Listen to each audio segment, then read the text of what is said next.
This is Nationwide 90 FM, owned and operated by Nationwide News Network.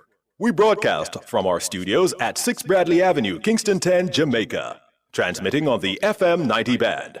90.3 from Peters Rock in St. Andrew and Murphy Hill in St. Anne. Serving Kingston and St. Andrew, St. Catherine, St. Anne, parts of Clarendon, St. Mary, and St. Thomas. 90.5 from Huntley in Manchester, transmitting to St. Elizabeth, Westmoreland, Manchester, Clarendon, rural St. Andrew, and parts of St. Thomas. And 90.7 from Coopers Hill in St. Andrew and Flower Hill in St. James, serving Westmoreland, Hanover, St. James, sections of Trelawney, Kingston, St. Catherine, Clarendon, St. Mary, Portland, and St. Anne. Nationwide 90 FM also broadcasts on the World Wide Web on nationwideradiojm.com and on Flow on channel 916. Nationwide 90 FM, a revolution in media. Put your money in motion. Drive VMW, VM Wealth Management. Transform your everyday. The time by VM Wealth Management is 6 o'clock. From the studios of Nationwide Radio, morning radio the right way. It's Nationwide This Morning.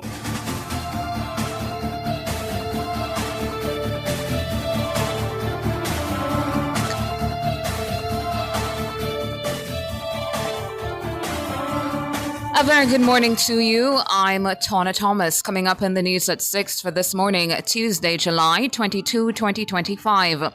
Police confirm 5 men cut down in Jack's Hill, St. Andrew on Monday were would-be contract killers. Darrell Vaz refuses to back down from claims made in central Kingston on Sunday. Jamaica Council for Persons with Disabilities temporarily relocates amid poor air quality report. In regional news, Trinidadians now need visa to enter Bermuda. In international news, 21 children in Gaza have died of malnutrition and starvation in the past 3 days. In sports, Jamaica to meet Bermuda in final round of CONCACAF World Cup qualifying series opener. And in business, China blocks Wells Fargo banker from leaving the country amid criminal probe. The details after the break.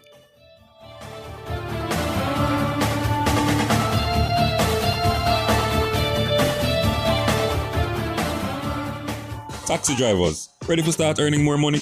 Join Amber on Time, Jamaica's taxi app built just for you.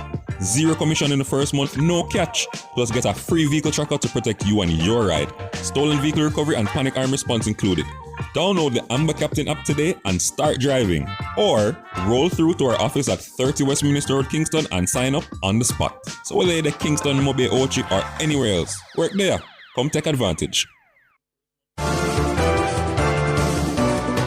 Catch the first news of the day. A comprehensive package of local, international, sports, and business news. The news at 6 on Nationwide 90 FM.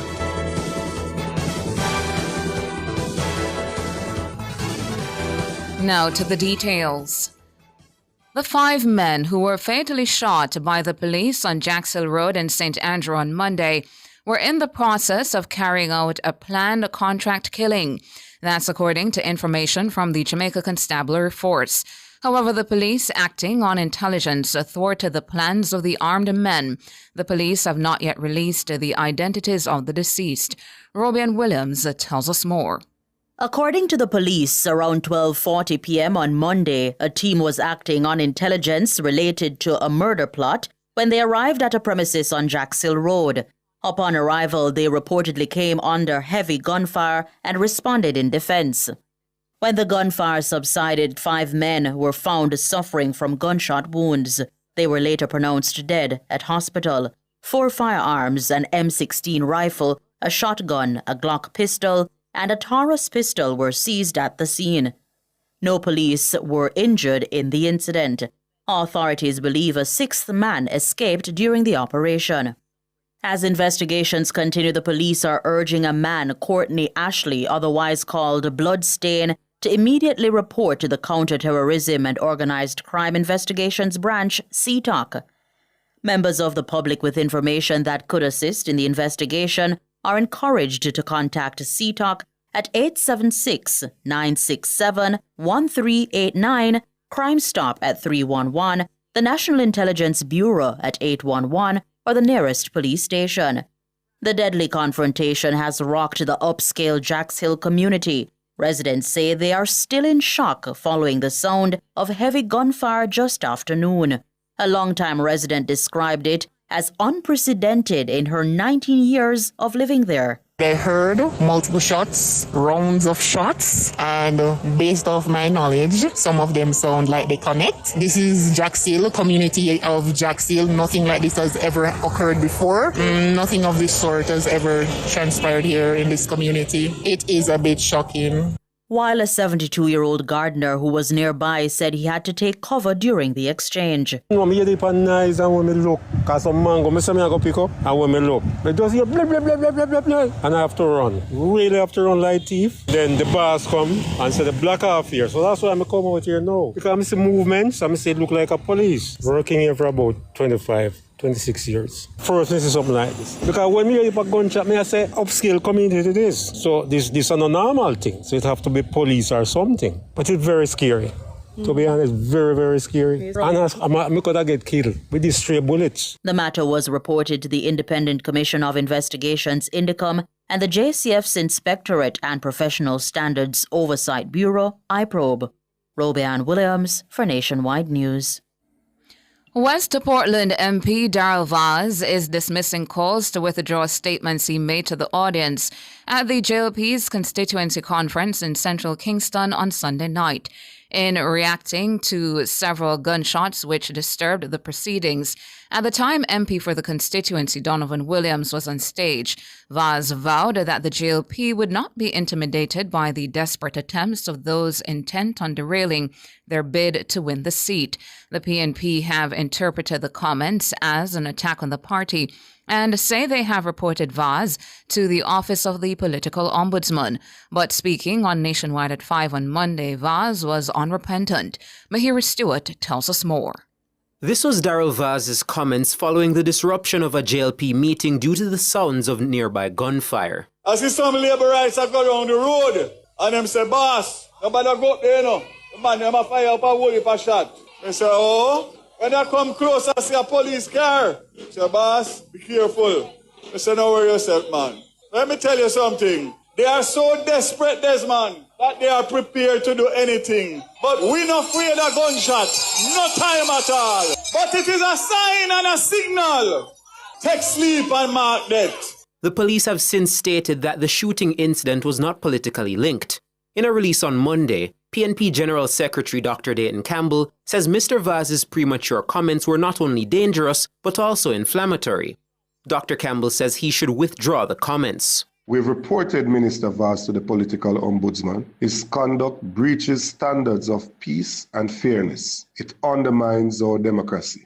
We demand Minister Vaz retract his comments immediately and reflect on his repeated use of threatening gestures. To all leaders, exercise integrity. The PNP remains committed to peaceful politics. We will protect Jamaica from fear-mongering and division. But the senior cabinet minister in response is questioning the moral authority of Dr. Campbell to level such an accusation. I am watching very carefully, and I have been warning for many, many weeks the type of politics, the type of utterances, and the type of actions that have been taking place. Not today, not yesterday, for weeks. And instead of getting better, it's getting worse.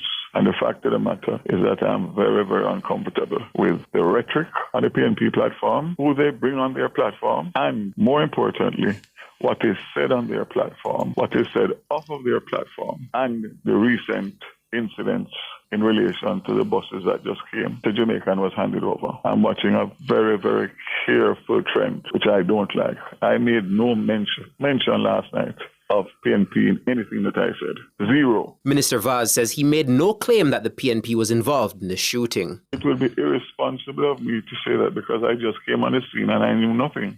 Nothing at all. What I know is what I have been seeing going on and hearing going on over recent weeks and months. And it's not impressive. May I ask? And it's coming from that side more than it is coming from my side. And I have cautioned both sides in recent on the platform publicly that we must campaign on our performance and campaign on our plans and campaign on our policies and do not campaign against personal attacks. Mahiri Stewart for Nationwide News. Meanwhile, the Office of the Political Ombudsman says it has scheduled a meeting with the Police High Command and will be touring sections of central Kingston following Sunday night's incident. This, it says, is to observe political activity and assess the general atmosphere surrounding electioneering at this time. In a statement Monday night, the office says it's appealing to political actors and their supporters to exercise good judgment, responsible conduct, and peaceful political engagement. It said no act of violence, real or perceived, should be tolerated or allowed to interfere with the conduct of free and fair elections. More than $340 billion. That's how much the National Housing Trust, NHT, has spent to improve affordable housing for Jamaicans since the JLP government took office in 2016. Prime Minister Dr. Andrew Holness, who is also the housing minister, credits his administration for what he says is the largest investment in housing in the country's history. Since 2016, the National Housing Trust has been transforming the housing landscape in Jamaica. Over the past 9 years, the NHT has created more than 67,000 mortgages, started over 31,000 housing solutions, and completed more than 21,000 homes. Over that period, the Trust has invested more than $343 billion Jamaican dollars in expanding housing access and improving living conditions across the island. That is the largest expenditure on housing in Jamaica's history and in the history of the NHT. The Prime Minister praised the NHT as he delivered the keynote address at the groundbreaking ceremony for one of its latest housing startups on Friday. This is the Chantilly Gardens development in Westmoreland. The first phase will deliver 121 and 2-bedroom units. The Prime Minister says his administration is on track to deliver on its promise of 70,000 homes in 5 years. The NHT committed to build 43,000 of that 70,000. In total, the NHT has under construction or in planning 40,600 housing units in addition to what they have already built over the last 4 years. The HAJ has been tasked with delivering 15,000 houses, and they are seeing their way to 8,000 of those. So when you take all of that together, in addition to what we are doing under social housing, the government is keeping its promise to build 70,000 new housing, putting them on the market rapidly so that every Jamaican can get a house that they deserve. Prime Minister Dr. Andrew Holness. Meanwhile, opposition spokesman on housing, Senator Floyd Morris, has dismissed Prime Minister Holness's claims of reaching the target of 70,000 houses. According to Senator Morris, the Prime Minister's claim is a deception not supported by data. In a statement on Monday, Senator Morris says in 2023, Dr. Holness committed to building 43,000 houses. However, Senator Morris says the Prime Minister never stated who would construct the remaining 12,000. The opposition spokesman says it's unlikely the NHT achieved the milestone in 2 years. Senator Morris says Dr. Holness is under pressure from the visionary housing policies set out by the People's National Party.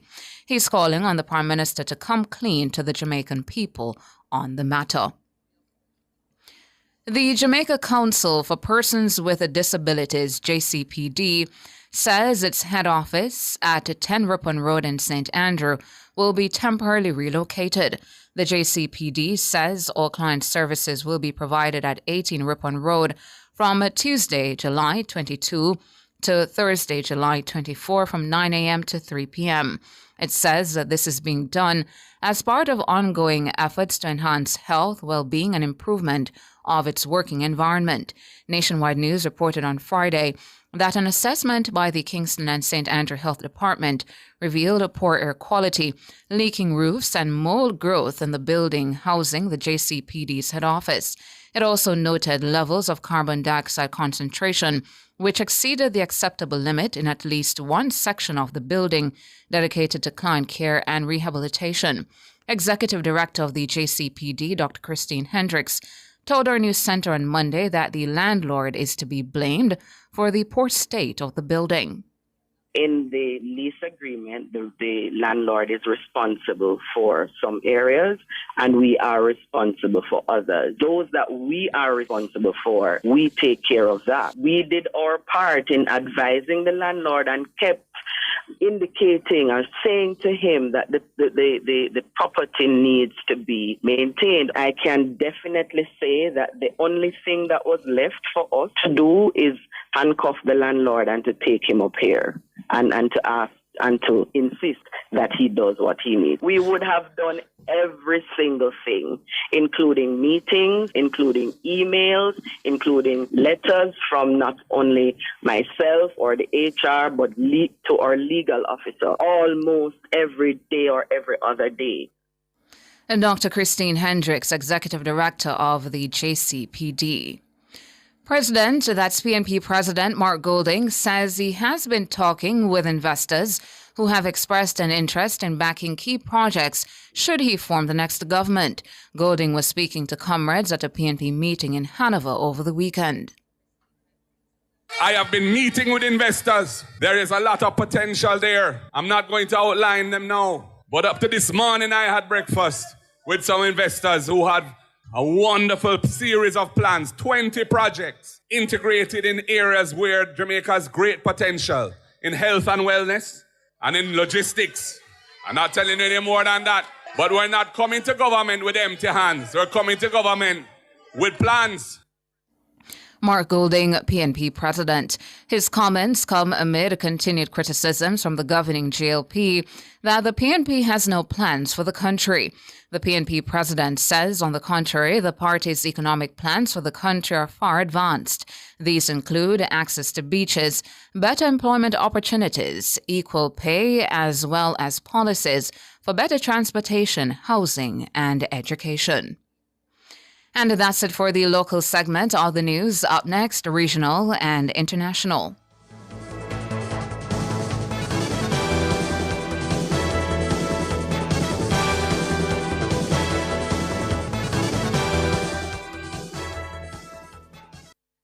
Be in the know. Learn how local government is working for you. Follow us on Instagram and X at LocalGovJA and on Facebook at Ministry of Local Government and Community Development.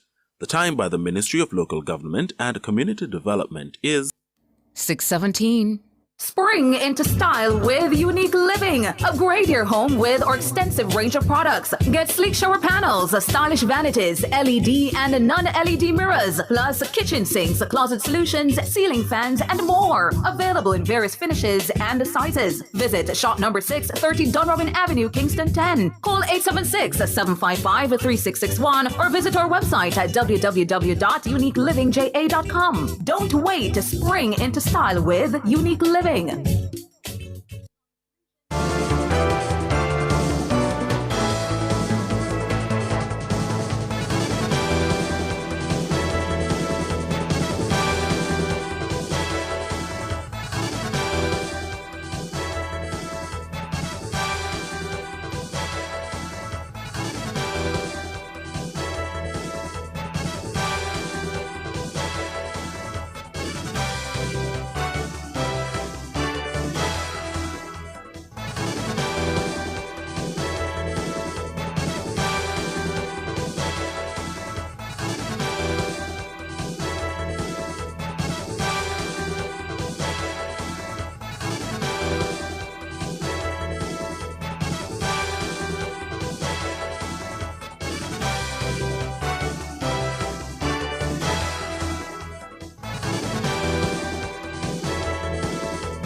In regional and international news this morning, regional news, Trinidad and Tobago nationals have been added to the list of people who now require a visa from Canada, the United Kingdom, or the United States to enter Bermuda. The development follows changes to the British Overseas Territories immigration regulations. It took effect last week, Thursday. Under the new rules, nationals from listed countries must possess either a valid visa or travel authorization for Canada, the UK, or the US, with at least 45 days remaining from the date of intended departure from Bermuda. An alternative is a current letter from the government of Bermuda stating that their spouse is a Bermudan or someone who belongs to Bermuda. The updated list of prohibited nationals has been reduced from 109 countries to 72. Jamaica and Dominica remain on the prohibited list. Cuba, Haiti, and Venezuela also remain, but their nationals can enter if they hold a standard work permit.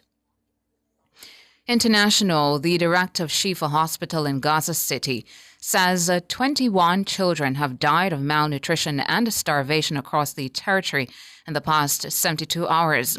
The hospital says some 900,000 children in Gaza are suffering from hunger. 70,000 of them are in a state of malnutrition. In addition to these figures, the Hamas-run health ministry says another 15 people in Gaza have died due to starvation and malnutrition in the past day. It brings the total number of such deaths to 101. That's according to the ministry, including 80 children. And that's it for regional and international. Up next, sports.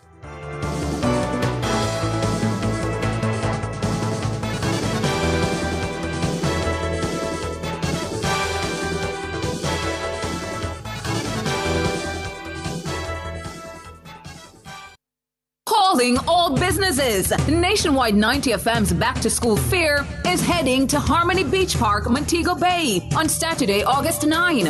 And your brand should be there. With families from St. James, Hanover, Westmoreland, Trelawney, and St. Elizabeth expected to attend, it's the perfect chance to connect directly with back-to-school shoppers. Contact us at sales@nationwidenewsnetwork.com or call 876-630-1210 to book your vendor space today. Need reliable security for your business? Dual Protective Security is the perfect choice, providing round-the-clock security solutions and customer support. Our security experts will work with you to create customized solutions that fit your needs and budget. Contact us today and enjoy the peace of mind you deserve with their unbeatable security services. Dual Protective Security. Call 876-676-6987 or 876-415-4564. Now, PrEP makes it so easy. One pill before you link, prevent HIV. PrEP makes it so easy. One pill before you link, prevent HIV. You want to do your thing with your queen or your king? Or I get a little frisky that make you flex risky. PrEP, I extra bucketed. To help you stay HIV negative. PrEP makes it so easy. One pill before you link, prevent HIV. PrEP tablets available at your clinic from the Ministry of Health and Wellness.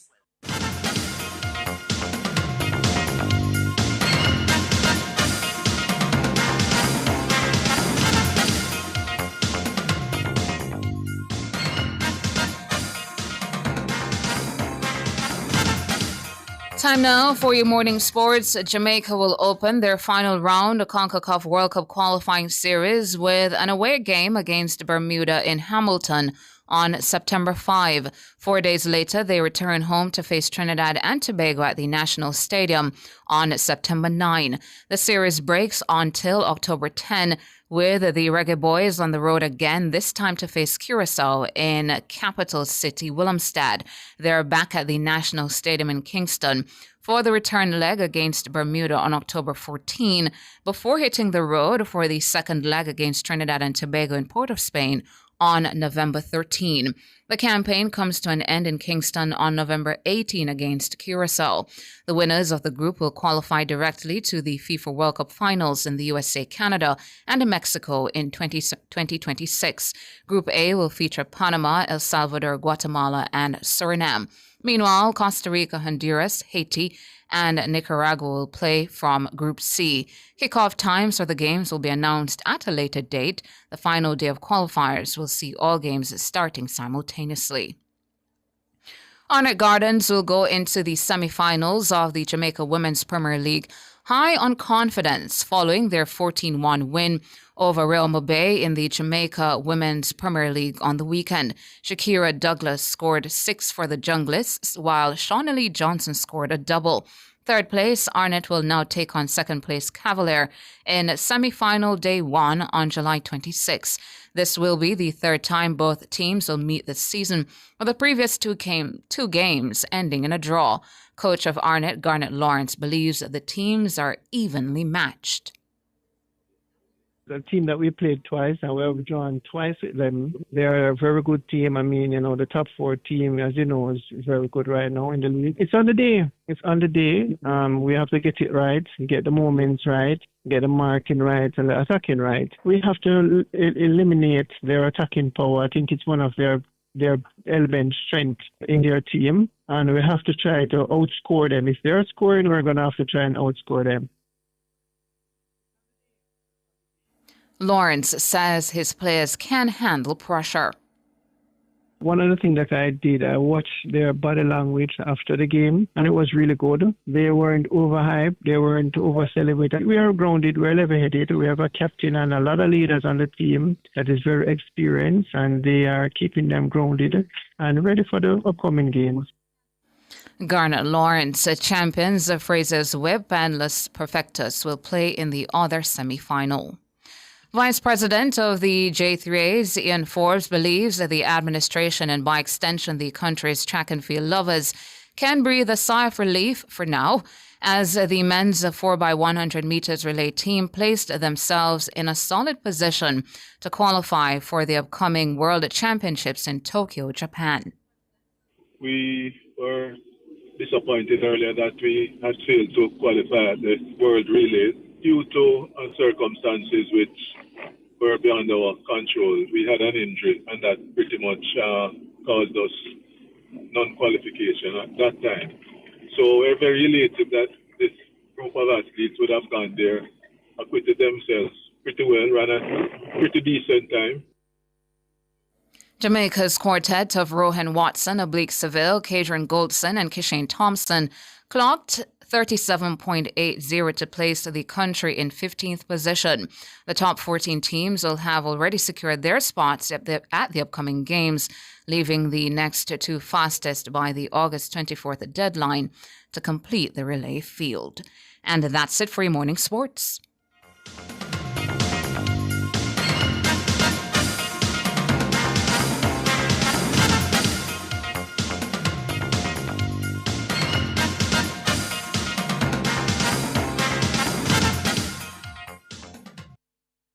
The Electoral Commission of Jamaica invites you to a live webinar on campaign financing, tracking political donations and spending on Thursday, July 24 at 10 a.m. Registered political parties, candidates contesting the 2025 general election, and contributors to election campaigns, this event is for you. Visit www.ecj.com.jm to register or call 876-922-1968 for more information. The Electoral Commission of Jamaica, committed to free and fair elections.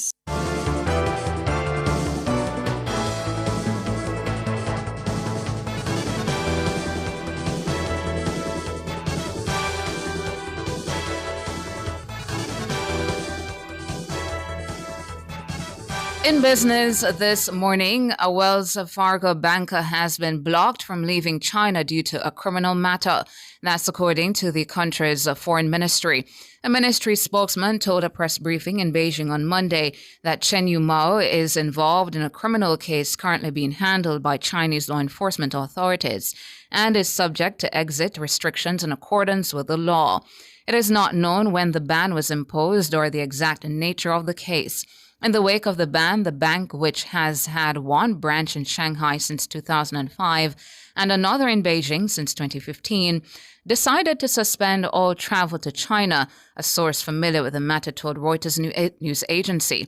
Wells Fargo said on Friday it was working through the appropriate channels to secure Ms. Mao's return, but did not release any details as to why the U.S. citizen had been prevented from leaving the country. Ms. Mao, a managing director at the bank, has been with Wells Fargo for more than 13 years. The car company behind the brands Vauxhall, Jeep, and Fiat says U.S. President Donald Trump's tariffs have already cost it just over $349 million U.S. Stellantis said the financial hit was a result of tariffs impacting trade and the company's loss of planned production in its response to them. A 25% tariff on cars being imported to the U.S. has been in place since April. Trump's policy decision has threatened to upend global car trade and supply chains, with some car manufacturers, including Jaguar Land Rover JLR, temporarily pausing exports to the U.S. in response. Stellantis owns 14 car brands, including Alfa Romeo, Chrysler, and Dodge. It said its shipments to North America were 25% lower in the 3 months to June compared to the same period in 2024, due in part to tariffs. Total sales over that time were also down 10%, the company said in preliminary figures for the first half of the year. Finally, in foreign exchange trading this morning, the Jamaican dollar has gained 4 cents and will open trading, selling for an average $161.17 against the benchmark U.S. dollar. The Jamaican has lost 56 cents and will open, selling for an average $117.84 against the Canadian.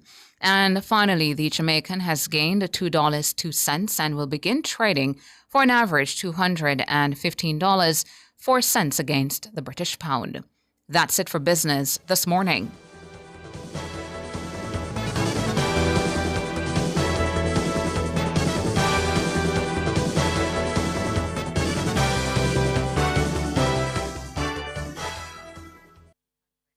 Clear your barrels and personal shipments with ease and convenience. Request a customs contactless clearance today through CCP at jca.gov.jm. The time by the Jamaica Customs Agency is 6:30.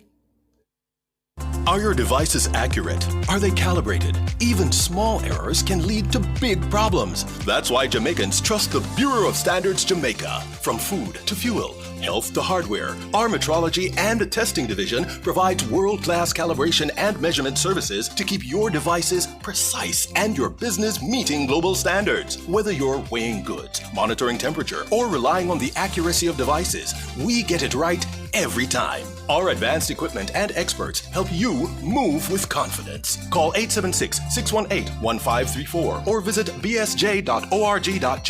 The Bureau of Standards Jamaica. From lab to market, the power of precision, powering accuracy, ensuring safety. Why rush around town for back-to-school shopping? Nationwide 90 FM is making it easy at our back-to-school fair. Come get your child measured for uniforms, check their shoe size, and purchase essentials right there on the spot. St. James, Hanover, Westmoreland, Trelawney, St. Elizabeth. We've got everything in one place just for you. That's Saturday, August 9, 10 a.m. to 6 p.m. at Harmony Beach Park, Montego Bay. The Nationwide 90 FM Back to School Fair.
morning, smile with the rising sun. Three little birds, it's by my doorstep, singing sweet songs of melodies pure and true, saying, this is my message to you. Singing, don't worry about a thing, 'cause every little thing's gonna be alright. Saying, don't worry about a thing, 'cause every little thing's gonna be alright. Rise up this morning, smile with the rising sun. Three little birds pitch by my doorstep, singing sweet songs of melodies pure and true, saying, this is my message to you. Don't worry about a thing. Worry about a thing, oh, every little thing gonna be alright. Don't worry, singing, don't worry about a thing. I won't worry, 'cause every little thing gonna be alright. Don't worry about a thing, 'cause every little thing gonna be alright. I won't worry, don't worry about a thing, 'cause every little thing gonna be alright. Baby, don't worry about a thing. Alright. Rise up this morning, smile with the rising sun. Three little birds, it's by my doorstep, singing sweet songs of melodies pure and true, saying, this is my message to you. Singing, don't worry about a thing, 'cause every little thing's gonna be alright. Saying, don't worry about a thing,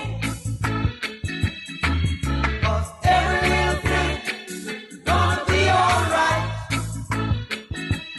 Rise up this morning, smile with the rising sun. Three little birds pitch by my doorstep, singing sweet songs of melodies pure and true, saying, this is my message to you. Don't worry about a thing. Worry about a thing, oh, every little thing gonna be alright. Don't worry, singing, don't worry about a thing.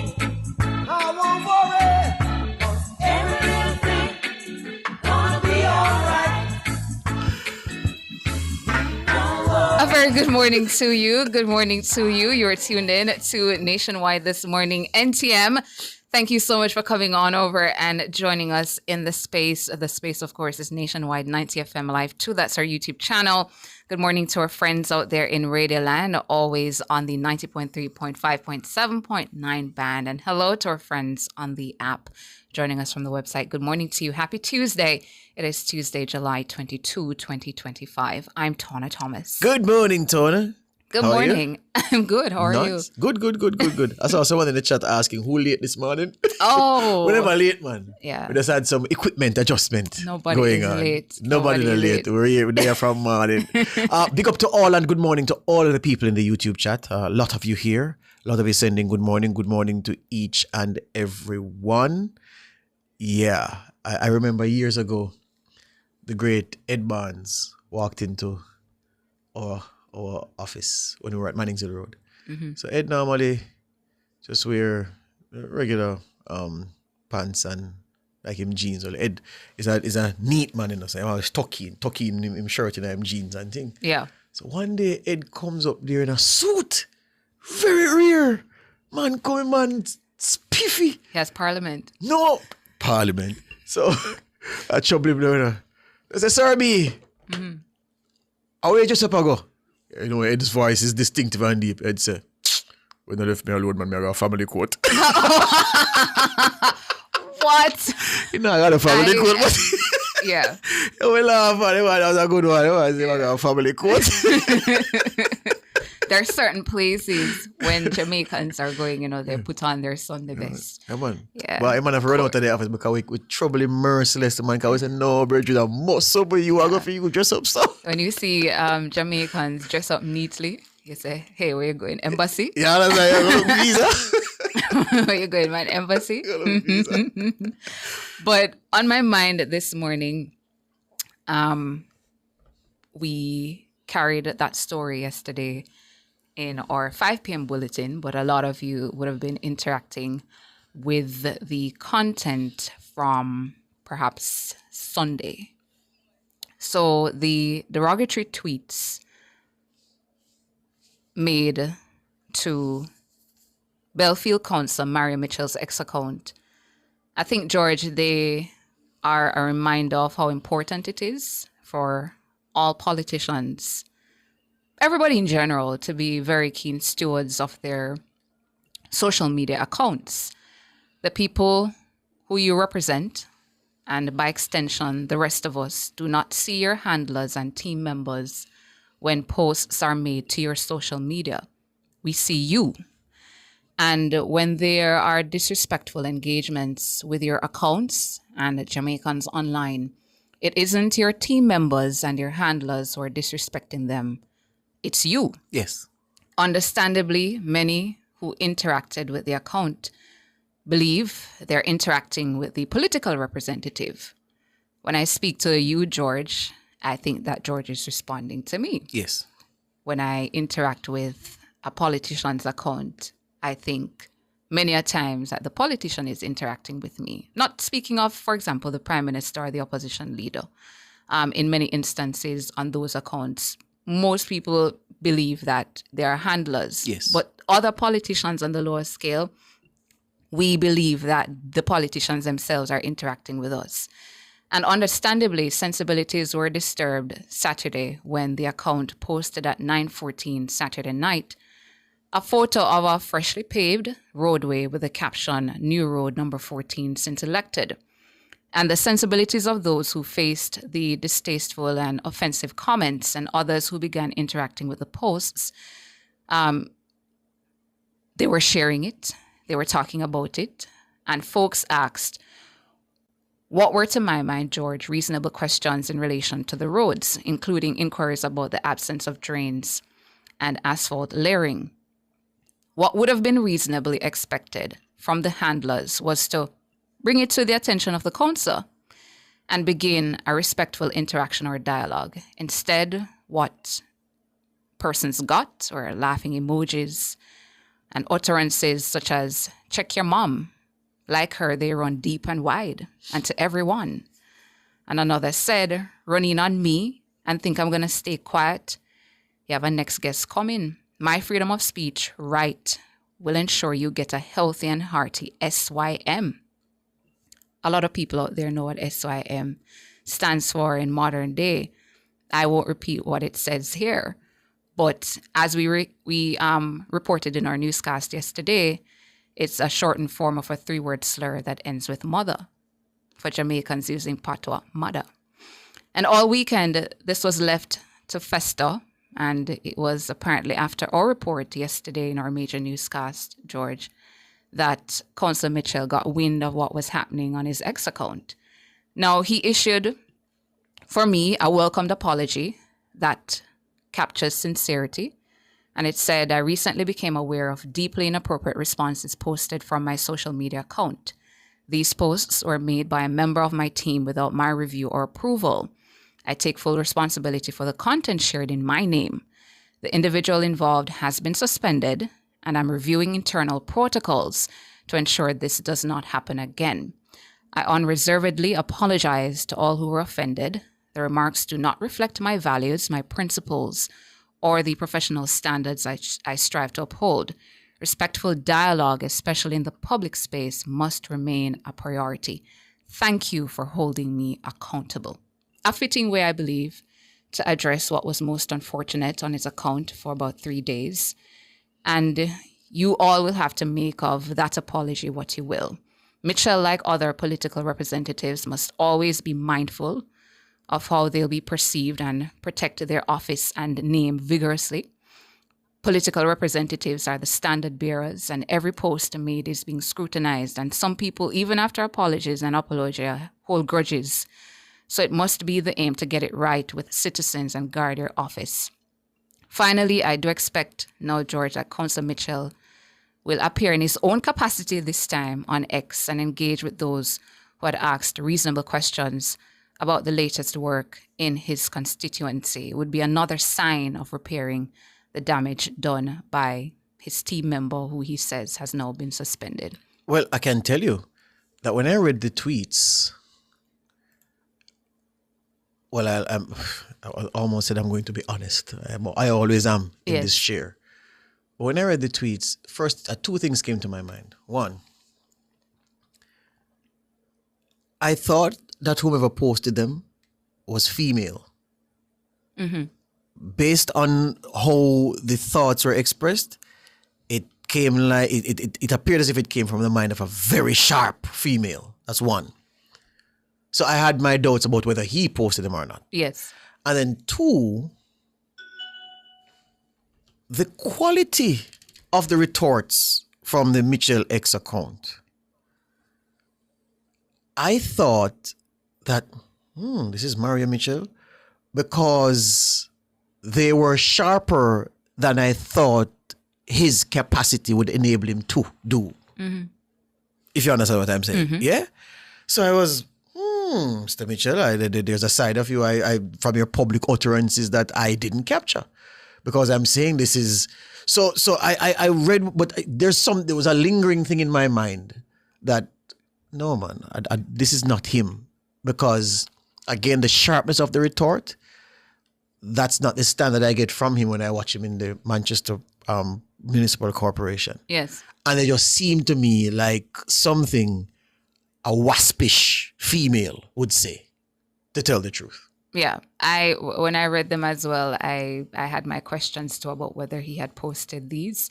And that's why it was important for us yesterday to call so many times to Councillor Mitchell to find out from him what exactly happened here. What is going on your account? You know, aren't you aware of these tweets made to X from Saturday night, Saturday, Sunday, all of Monday? Have you not seen what is happening on your social media? And what is easy for the leaders, the generals of both parties to do? And when I talk about generals, I'm talking about secretaries, CEOs of the party, the men who run the party day in, day out, all aspects of it, is that discipline must be maintained on both sides. And we've seen things that can cause the campaign so far to fall into disequilibrium. Once you go the route of disequilibrium, then there's no turning back. It's going to devolve into worse. And the general secretaries, I believe, have a very, very important role to play right now if this campaign... You remember a few weeks ago we were saying, I think Dr. Spence was here and Jermaine Barrett, and we were saying if they were not impressed by how the campaign had started to take shape without any fear of the violence that we have been known for in the past. And then she came back, that's Dr. Spence, maybe about 2 weeks after that, and then said she's a little bit nervous though. She said she was nervous, right. But we've seen some things in recent time that, you know, are threatening to take us over the edge. Again, I'm using the term disequilibrium, which is what you don't want in a political campaign. So the general secretaries have to keep a tight rein on the discipline and ensure that whether first person or third person or other person, no person speaks out of turn representing the parties. Yeah. Indeed.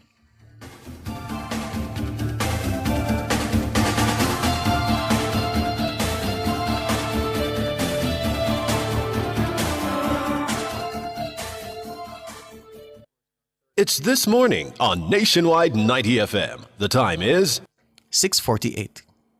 JPS and Partners Cooperative Credit Union offers financial solutions for every stage in your life: savings, auto loans, mortgages, and more. The temperature by JPS and Partners Cooperative Credit Union, your financial partner for life, is 27 degrees Celsius in Kingston, 25 degrees Celsius in Montego Bay, 22 degrees Celsius in Mandeville. Looking for superior quality transportation from an international award-winning provider? Well, look no further. Choose Island Car Rentals, Jamaica's leading car rental company, setting the standard for road transportation in Jamaica. For over 50 years, Island Car Rentals has been your trusted partner for reliable, top-quality vehicles. But we're more than just a car rental company. Need an airport transfer at any hour? Heading out of town and want to travel in style with a private chauffeur? Need a truck to rent for business or personal use? Or maybe you need a customized shuttle or tour for a large or a small group?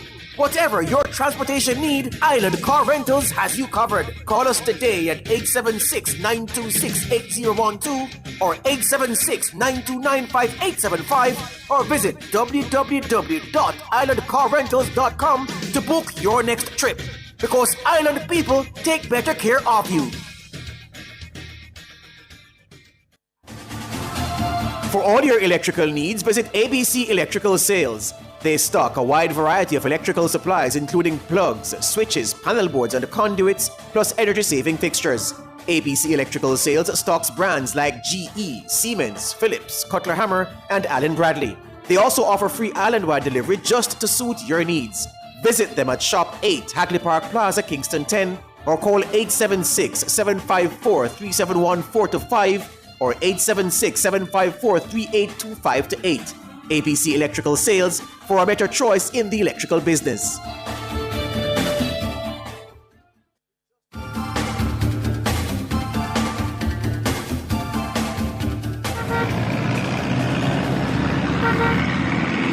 Time now for Street Smarts One with Ludlow McLean. Who posts on your X account, Ludlow? You or your surrogate? No one. You're responsible for all tweets. Yeah, right. All right, party. And I'm happy to know that in all the turns you mentioned, everything was overturned. Anyway, good morning to our listeners. Good morning, Tona, by the way. Hey to you, Ludlow. I tell you, you're in some interesting times ahead for it. Or so far. It's bright and sunny. We've been getting consecutive bright and sunny morning, but I am surprised. Well, in the certain areas, like in the hilly areas, you do have some showers, but in areas, the covered areas, it's really bright and sunny and really hot during the days. And what's happening now is that the roadways are pretty good. Okay. Right now on Long Hope Road, heading into Alpha Tree, you won't have much of a difficulty also because it's all smooth. But just remember, as you get into Alpha Tree Square, it will be busy. You see some taxis on one side loading, and you call it the Hope Road end, and coming through Alpha Tree from the Constant Spring Road, the buses are over their section there, doing their pickups and all of that. But generally speaking, once you leave Half a Tree Square, it's going to be good, smooth sailing going all the way down to Hagley Park Road. And even coming up, you have no challenges at the moment. Half a Tree Road is also pretty good. So if you're making it onto Balmoral Avenue, Ruthven Road, Chelsea Avenue, it's all good for the time being. And I would say Crossroad is also good because if you're coming up Beechwood Avenue onto Half a Tree Road and going further down towards Retirement Road, it's pretty good at the moment. And going further down to Slipe Road, it is all good. Zero circle in all areas, east, west, and it's pretty good movement all the way down to East Street. So at this time in the morning, I can tell you the bulk of the traffic really is on the Mandela heading towards the 6 Miles area and also Spanish Stone Road, likewise Washington Boulevard. So it's a first report for the morning until about 7:20. It's back to you, George, in the studios. Thank you, Ludlow. Ludlow there with the Street Smarts One. Up next, your word of the day.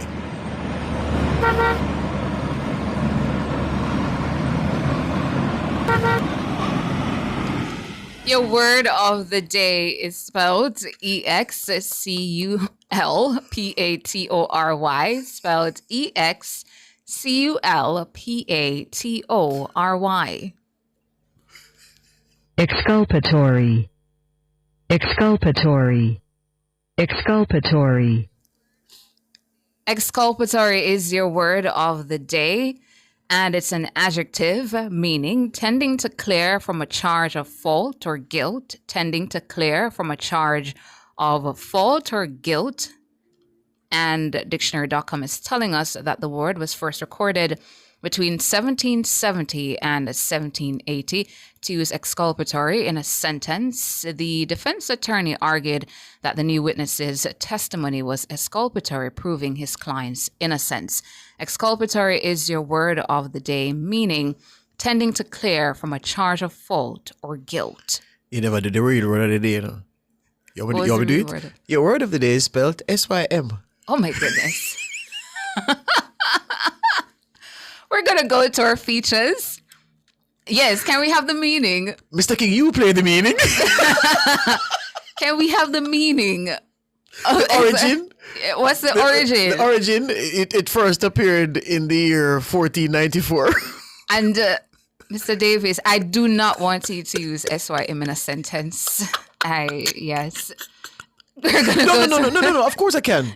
You can. I bought a new phone and used my old SYM card, my SIM card. Listen, man. Up next are features at the top of the hour, the news. Oh my God.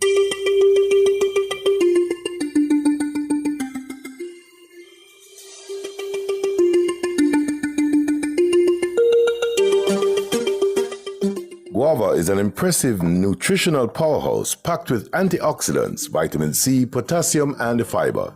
This incredible combination of nutrients delivers a wide range of health benefits.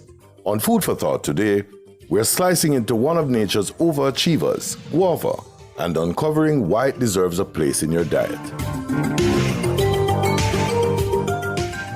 Wrapped in a neat green or yellow skin, guava contains juicy vitamin pulp and crunchy edible seeds. But the benefits don't stop there. Even its leaves boast powerful medicinal properties that can enhance your well-being. Just one guava provides 250% of your daily vitamin C needs. That's like eating an orange on steroids. Plus, it's loaded with vitamin A, potassium, iron, calcium, and fiber. Let's break down its top health benefits. Guava's antioxidants and fiber help regulate blood sugar. Guava leaf tea, in particular, has been shown to reduce post-meal sugar spikes by over 10%. For those managing diabetes, guava is a must. Looking after your heart, guavas help lower bad cholesterol, regulate blood pressure, and provide potassium and fiber for optimal heart function.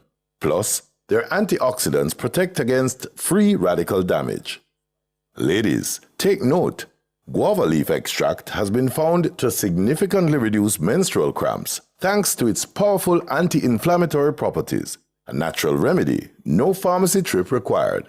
One guava delivers 12% of your daily fiber needs, making it a natural digestive aid that keeps things moving. The bonus? Guava leaf extract fights bad gut bacteria, helps with diarrhea, and improves overall digestion. At just 37 calories per fruit, guavas make for the perfect guilt-free snack. Their high fiber content helps curb cravings and keeps you full longer, making them a great addition to any weight loss plan. Early research suggests guava leaf extract may inhibit the growth of cancer cells. Some studies even indicate guava leaf oil could be 4 times more potent than certain cancer drugs. While research is ongoing, guava's rich antioxidant content is promising. With twice the daily recommended intake of vitamin C, guavas are a powerhouse for your immune system. They help stimulate white blood cell production, keeping infections at bay. Guavas aren't just great for your health, they work wonders for your skin too. Their antioxidants help combat signs of aging, while guava leaf extracts fight acne-causing bacteria. The result? A natural glow inside and out. Guava, more than just a fruit. Guavas aren't just a delicious snack, they're a lifestyle upgrade. From balancing blood sugar and supporting heart health to improving digestion and enhancing your skin, this tropical superfruit is as functional as it is flavorful. That's it for Food for Thought. Until next time.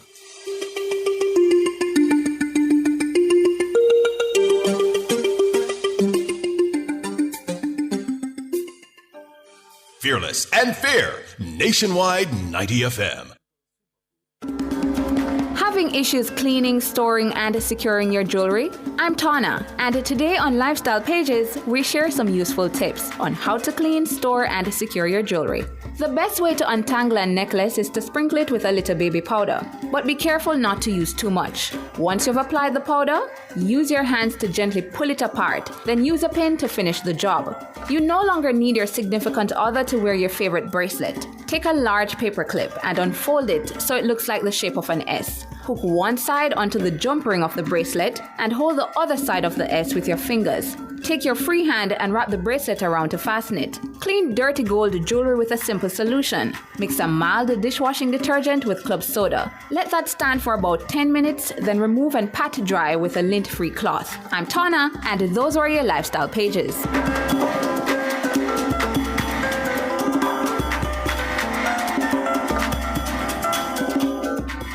Nationwide 90 FM, continuing the tradition of fair, fearless, and factual reporting.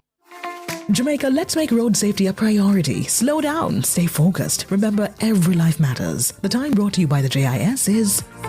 News time, 7 o'clock. If you need to build it, plumb it, weld it, pave it, or power it, National Supply has it. Get the best brands for the job at Jamaica's Industrial Hardware Superstore, Kingston Normal Bay. The temperature by National Supply is 27 degrees Celsius in Kingston, 25 degrees Celsius in Montego Bay, 22 degrees Celsius in Mandeville. The most credible news in the morning. The news at 7 on Nationwide 90 FM. Coming up in the news at 7 this morning, Tuesday, July 22, 2025, police confirm 5 men cut down in Jackshill St. Andrew on Monday were would-be contract killers. Daryl Vaz refuses to back down from claims he made in Central Kingston on Sunday.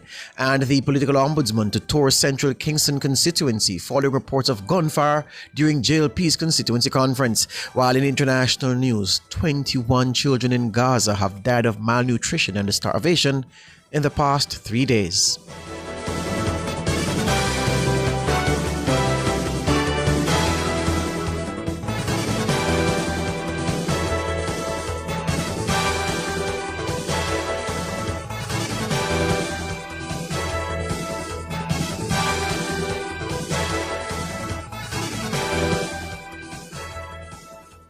If it's news, it's got to be Nationwide 90 FM.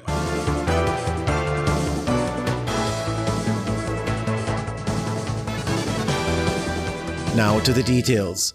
The 5 men who were fatally shot by the police on Jackshill Road in St. Andrew on Monday were in the process of carrying out a planned contract killing.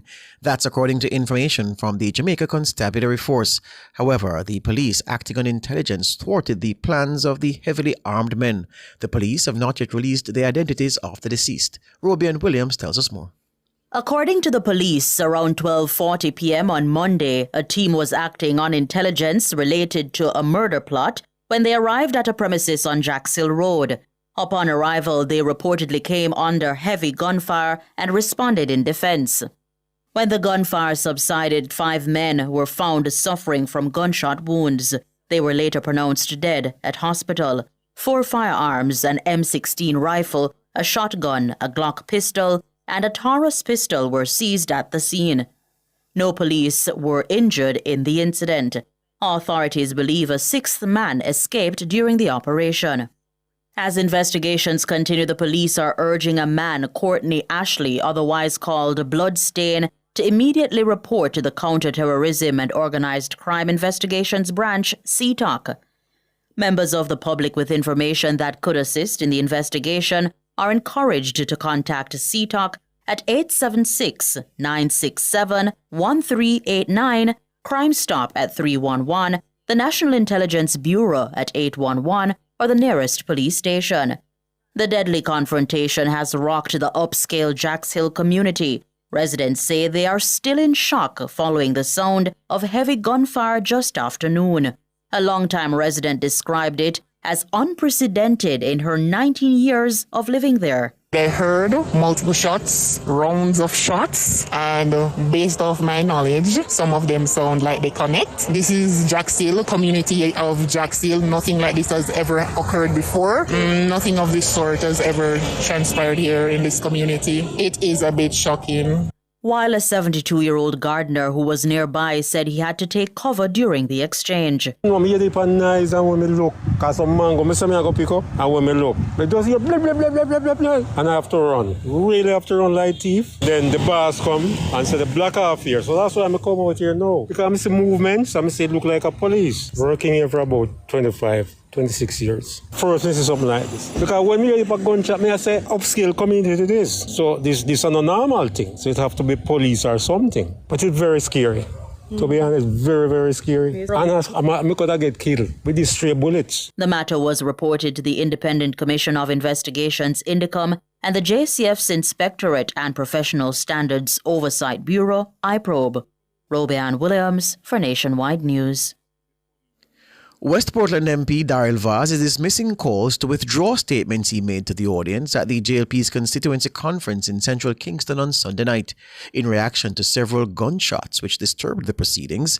At the time, MP for the constituency Donovan Williams was on stage. Vaz vowed that the JLP would not be intimidated by the desperate attempts of those intent on derailing their bid to win the seat.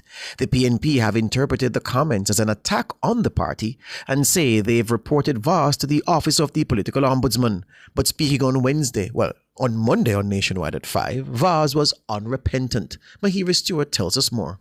This was Daryl Vaz's comments following the disruption of a JLP meeting due to the sounds of nearby gunfire. I see some laborites that go down the road and them say, boss, nobody go up there, you know. The man, them a fire up a whole heap of shot. They say, oh, when I come close, I see a police car. I say, boss, be careful. I say, don't worry yourself, man. Let me tell you something. They are so desperate, Desmond, that they are prepared to do anything. But we're not afraid of gunshot. No time at all. But it is a sign and a signal.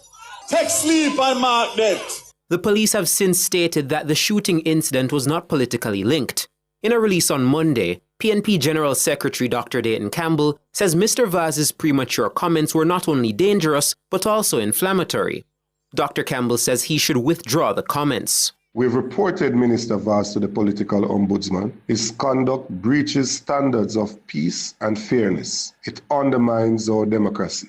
We demand Minister Vaz retract his comments immediately and reflect on his repeated use of threatening gestures. To all leaders, exercise integrity. The PNP remains committed to peaceful politics. We will protect Jamaica from fear-mongering and division. But the senior cabinet minister in response is questioning the moral authority of Dr. Campbell to level such an accusation. I am watching very carefully, and I have been warning for many, many weeks the type of politics, the type of utterances, and the type of actions that have been taking place. Not today, not yesterday, for weeks. And instead of getting better, it's getting worse. And the fact of the matter is that I'm very, very uncomfortable with the rhetoric on the PNP platform, who they bring on their platform, and more importantly, what is said on their platform, what is said off of their platform, and the recent incidents in relation to the buses that just came to Jamaica and was handed over. I'm watching a very, very careful trend, which I don't like. I made no mention last night of PNP in anything that I said. Zero. Minister Vaz says he made no claim that the PNP was involved in the shooting. It will be irresponsible of me to say that because I just came on the scene and I knew nothing. Nothing at all. What I know is what I have been seeing going on and hearing going on over recent weeks and months. And it's not impressive. And it's coming from that side more than it is coming from my side. And I have cautioned both sides in recent on the platform publicly that we must campaign on our performance and campaign on our plans and campaign on our policies and do not campaign against personal attacks. Mahiri Stewart for Nationwide News. Meanwhile, the Office of the Political Ombudsman says it has scheduled a meeting with the police high command and will be touring sections of central Kingston following the incident on Sunday night. This, it says, is to observe political activity and assess the general atmosphere surrounding electioneering at this time. In a statement on Monday night, the office says it's appealing to political actors and their supporters to exercise good judgment, responsible conduct, and a peaceful political engagement. It said no act of violence, real or perceived, should be tolerated or allowed to interfere with the conduct of free and fair elections. Councillor for the Belfield division in Manchester, the PNP's Mario Mitchell, is seeking to distance himself from derogatory comments on his X account. The comments were in response to questions from the public about the recently paved Bushmount Road in Banana Ground. In a statement posted to the account on Monday night following a nationwide news story about the distasteful comments, Councillor Mitchell said he recently became aware of deeply inappropriate posts and takes full responsibility for them. He said they were posted by a member of his team without his review or approval. The individual, he says, has been suspended and steps are being taken to prevent a recurrence. Councillor Mitchell says he unreservedly apologizes to all who were offended. He says the comments do not reflect his values, principles, or professional standards. Checks on Councillor Mitchell's account earlier on Tuesday show that the latest post, "Running on me and think I'm going to stay quiet. You have next guest coming. My freedom of speech right will ensure you get a healthy and hearty SYM," has been deleted. The original post, a photo of the paved roadway with the caption "New Road number 14 since elected," has also been deleted. However, the derogatory responses to specific users are all still listed under the Replies tab. More than $340 billion.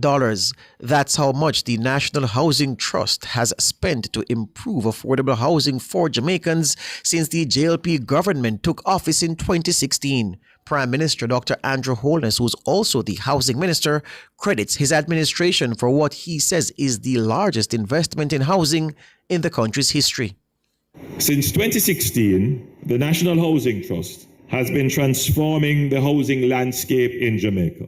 Over the past 9 years, the NHT has created more than 67,000 mortgages, started over 31,000 housing solutions, and completed more than 21,000 homes. Over that period, the Trust has invested more than $343 billion Jamaican dollars in expanding housing access and improving living conditions across the island. That is the largest expenditure on housing in Jamaica's history and in the history of the NHT.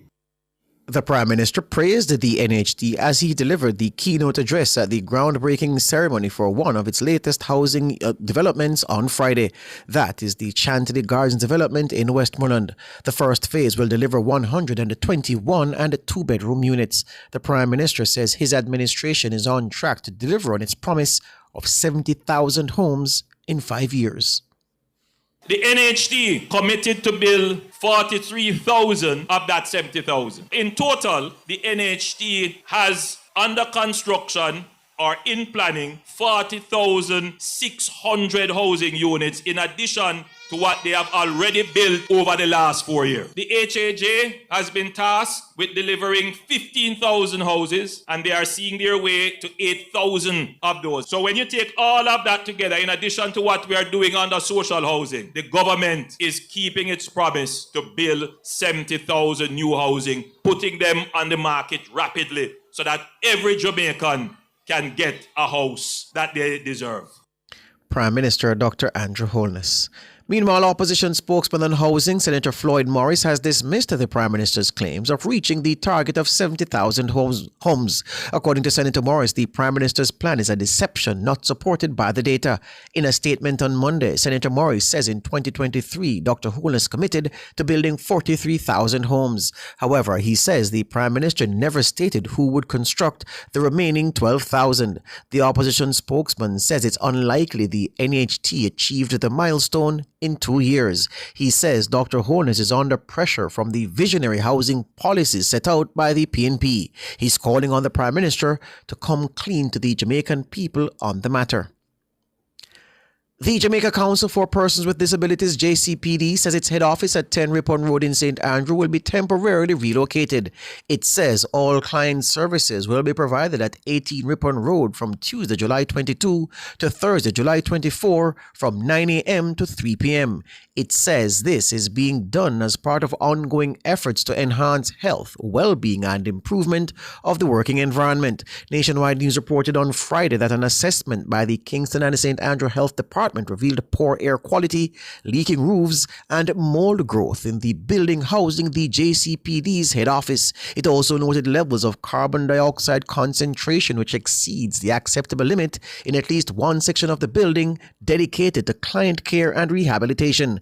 Executive Director of the JCPD, Dr. Christine Hendricks, told our news center on Monday that the landlord is to be blamed for the poor state of the building.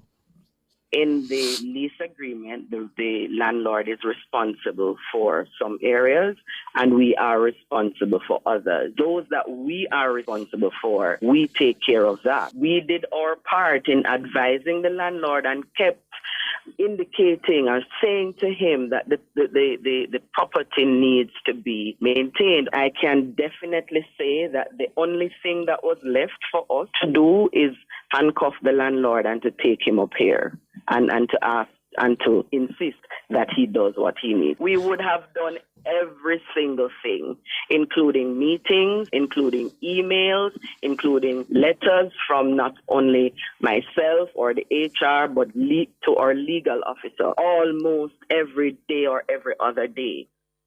Dr. Christine Hendricks, Executive Director of the JCPD. The opposition leader Mark Golding says he has been talking with investors who've expressed an interest in backing key projects should the PNP form the next government. He was speaking to comrades at a PNP meeting in Hanover over the weekend. I have been meeting with investors. There is a lot of potential there. I'm not going to outline them now. But up to this morning, I had breakfast with some investors who had a wonderful series of plans, 20 projects integrated in areas where Jamaica has great potential, in health and wellness and in logistics. I'm not telling you any more than that, but we're not coming to government with empty hands. We're coming to government with plans. Mark Golding, PNP president. His comments come amid continued criticism from the governing JLP that the PNP has no plan for the country. But Mark Golding says on the contrary, the PNP's economic plans are far advanced. These include access to beaches, better employment opportunities, equal pay, as well as policies for better transportation, housing, and education. Overseas news now. The director of Shifa Hospital in Gaza City says 21 children have died of malnutrition and starvation across the territory in the past 72 hours. The hospital says 900,000 children in Gaza are suffering from hunger. 70,000 of them are in a state of malnutrition. In addition to these figures, the Hamas-run health ministry says another 15 people in Gaza died due to starvation and malnutrition in the past day.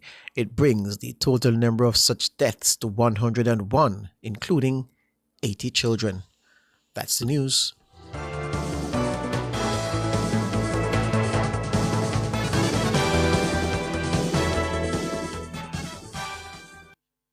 Sign up for the JN Money Card. It's safe, convenient, and free. The time by JN Money is 7:17. Rent or buy your hurricane supplies from Total Tools. Visit 102 Main Street, Outaris, 34 Slipe Road, Kingston 5, or Lot C6, Drax Hall, St. Anne's Bay. The temperature brought to you by Total Tools Jamaica is 27 degrees Celsius in Kingston, 25 degrees Celsius in Montego Bay, 22 degrees Celsius in Mandeville. I use the Radar app to help source my seeds and also my seedlings. Me run my farm as a business, so I use the app for weather forecast and crop planning. When we need my extension officer, I just book a visit on the app. Quick time she reach. We check pest alert every morning. Me now make her mash up my ground. Real farmers, real support, real easy. Farm Radar and Farm Smarter. Get the mobile app on Android and iOS. Want to reduce your high electricity bills? Then Peak Energy has the solution for you. From grid tie to hybrid solar inverters with full lithium-ion battery pack. Installation and maintenance packages available. Visit us at Shop 1, 3 Mosquito Valley Road, Red Hill, St. Andrew. Call 876-279-8820 or 944-0668. Or email us at peakenergysolutionsja@gmail.com. Peak Energy for everything solar.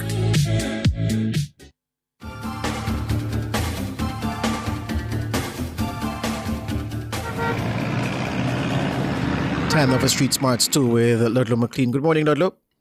Morning, George, again, and the listeners, our visitors, and all our transport stakeholders, investors. It's still bright and sunny, a little bit busier now. Lyndhurst Road it's not too bad. Traffic is moving in both directions, no delays. If you're on Russell Road, it's the same thing. Coming up to Retirement Road, you'll have a little traffic going further onto Harper Tree. But by and large, going through Richmond Park, not too bad. Richmond Park Avenue, Queens Avenue, and the major ones, and Montgomery Avenue.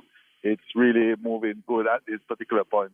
But just make a note, if you're going up into the Harper Tree area, you're going to find it's quite busy as they make your way onto South Odin Avenue, and by extension going around to the Harper Tree Road area. So Harper Tree is getting busy, but generally speaking, the roadways are not too bad at this particular point in time.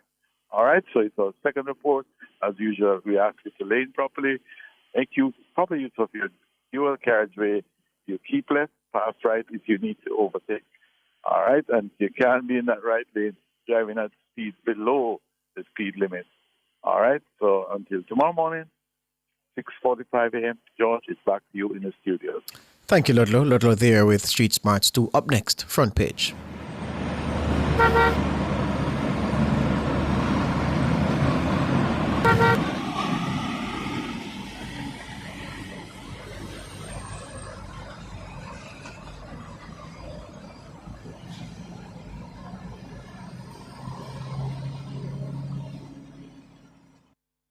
Front Page is brought to you today by ABC Electrical Sales, for a better choice in the electrical business.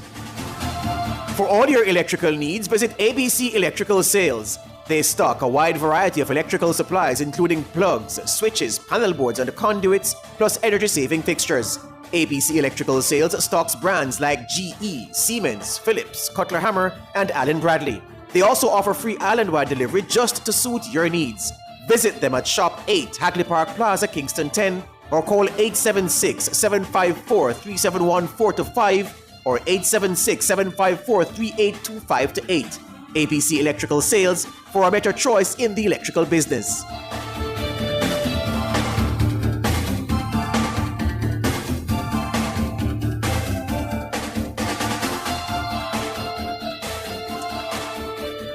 (7:21) on this Tuesday morning, Tuesday, July 22, 2025. Before we get to our scheduled interview, just want to read for you the statement from the Office of the Political Ombudsman. It bears the seal of the insignia of the Electoral Commission of Jamaica, 16 Red Hills Road, Kingston 10. The statement reads, "The Office of the Political Ombudsman continues to appeal to all political actors and their supporters for the exercise of good judgment, responsible conduct, and adherence to the principles of peaceful political engagement. Reports have surfaced regarding the alleged sounding of gunfire in central Kingston on Sunday, July 2025. While the nature and the circumstances of the incident remain unverified, the Political Ombudsman emphasizes that no act of violence, real or perceived, should be tolerated or allowed to interfere with the conduct of free and fair elections." It says, in keeping with its mandate as an independent oversight body under the Electoral Commission of Jamaica, the Political Ombudsman Division has scheduled a meeting with the Police High Command of the division and will be undertaking a tour of the area to observe political activity and assess the general atmosphere surrounding electioneering at this time. The office reaffirms its strong commitment to upholding the political code of conduct, safeguarding the constitutional rights of freedom of association, expression, and peaceful assembly, and encouraging a climate of mutual respect and democratic engagement. As Jamaica moves further into the electoral season, the release continues. all political participants are urged to continue embracing restraint, civility, and the rule of law. The political ombudsman encourages supporters, candidates, and the wider public to avoid any action that may be interpreted as threatening, provocative, or disruptive to the democratic process.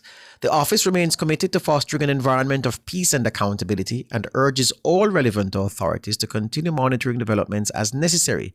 Last sentence: political violence in any form must be wholly rejected in the interest of a stable, secure, and democratic Jamaica. Now, interestingly for me from this, I don't know if it's a case of the ECJ copying and pasting which causes this to happen, but which has caused this to happen. But you notice at the foot of the release, the contact person for the Political Ombudsman Office is the Public Relations and Communications Division of the ECJ, and Dania Harper at EOJ's email is listed. So is it that any ombudsman-related complaints should be emailed to Dana Harper at eoj.com.jm? Dana Harper, of course, outstanding public relations practitioner at the Office of the Director of Elections. So this is the first time knowing this now, that Dana Harper is the one who, if there's an ombudsman-related issue, you should email such complaints to her, given that a straight line and her email address is listed here as points of contact on this statement.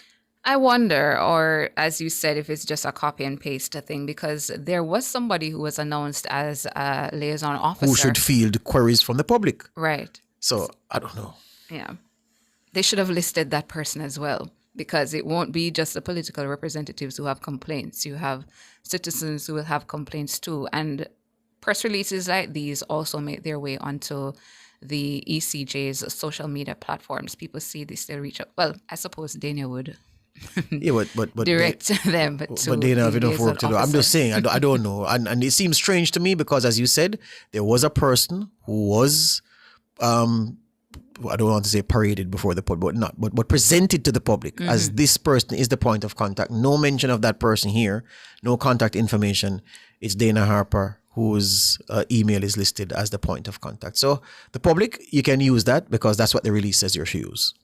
And I would like for the ECJ as well to do a bit more sensitization in relation to the platform that they had set up, where they said persons could upload videos and photographs or whatever they consider to be an infraction. Yes.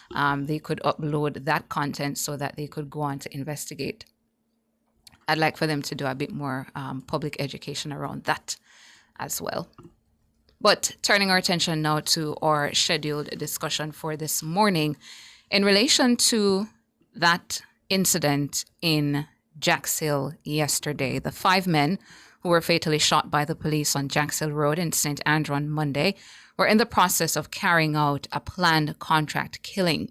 That's according to information from the Jamaica Constabulary Force. However, the police, acting on intelligence, thwarted the plans of the armed men. The police have not yet released the identities of the deceased. Robin Williams tells us more. According to the police, around 12:40 p.m. on Monday, a team was acting on intelligence related to a murder plot when they arrived at a premises on Jacks Hill Road. Upon arrival, they reportedly came under heavy gunfire and responded in defense. When the gunfire subsided, 5 men were found suffering from gunshot wounds. They were later pronounced dead at hospital. 4 firearms, an M16 rifle, a shotgun, a Glock pistol, and a Taurus pistol were seized at the scene. No police were injured in the incident. Authorities believe a 6th man escaped during the operation.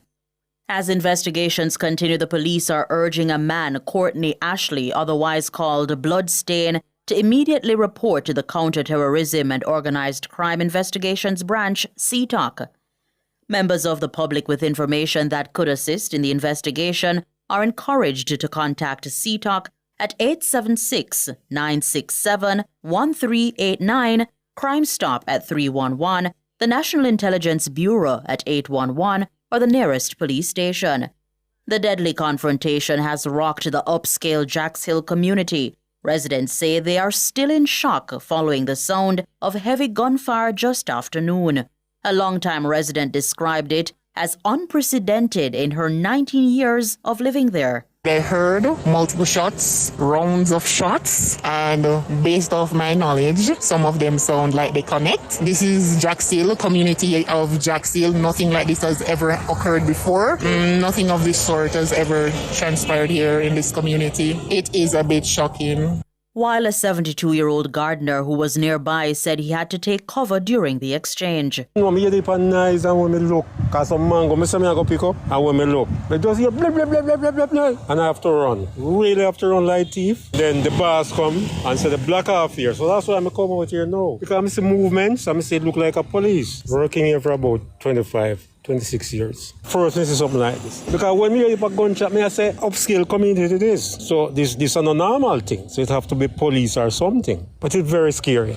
To be honest, very, very scary. And I could have get killed with these stray bullets. The matter was reported to the Independent Commission of Investigations, INDECOM, and the JCF's Inspectorate and Professional Standards Oversight Bureau, IPROBE. Robian Williams for Nationwide News.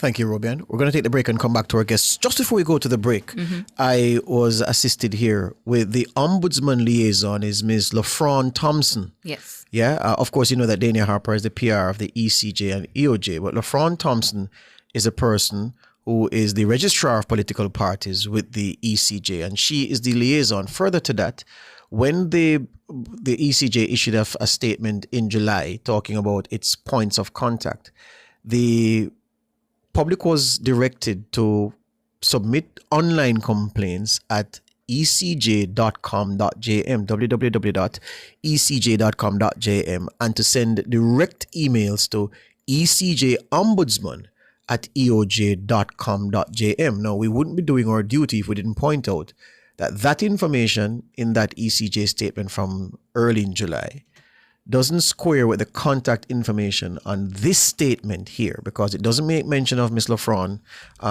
Thompson, who is the liaison. It does not, and it does not give the email or the website that I just gave.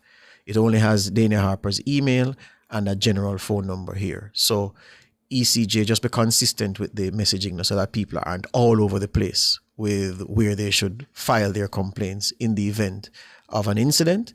So just be consistent where that is concerned. That's what we're asking for, and that's what we are pointing out by showing that the contact information on this statement sent on Monday it does not marry. It's incongruent with what has been communicated previously about the points of contact to file complaints with the political ombudsman.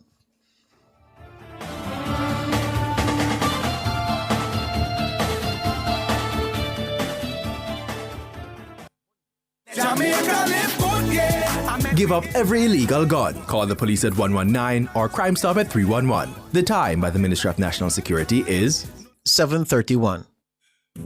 Ready for a refresh?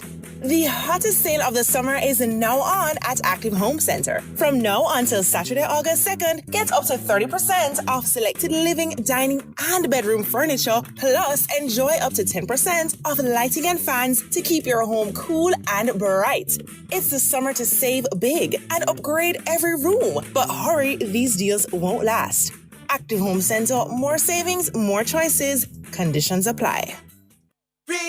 Who wants something really nice, thanks and please. Burger King, new cheesy fries, cheese and peas. Who wants something really nice, thanks and please. BK, new cheesy fries, cheese and peas. Cheese and peas, man, I like. I got my set when I taste the new cheesy fries. Just 5 bills with creamy cheese sauce. Or load it up your way, you are the boss. Everybody sing this part. Hey. Who wants something really nice, thanks and please. BK, new cheesy fries, cheese and peas. Get the new cheesy fries, limited time only at Burger King.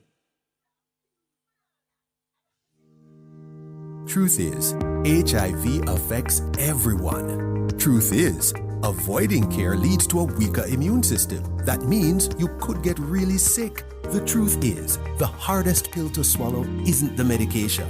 It's the problems that follow when you don't take them. Let's get through this together.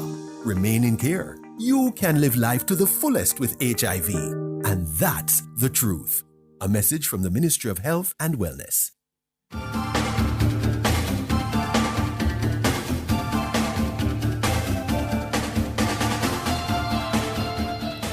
Welcome back to Nationwide this morning. Turning our attention now to our guests, security consultant Robert Finzi-Smith and former Police Commissioner of Police Rear Admiral Hardley Loewen, who will be providing us with some perspectives reacting to the incident there in Jacks Hill yesterday and their perspectives on the JCF using intelligence to thwart the plans of armed men. Welcome to the program, gentlemen.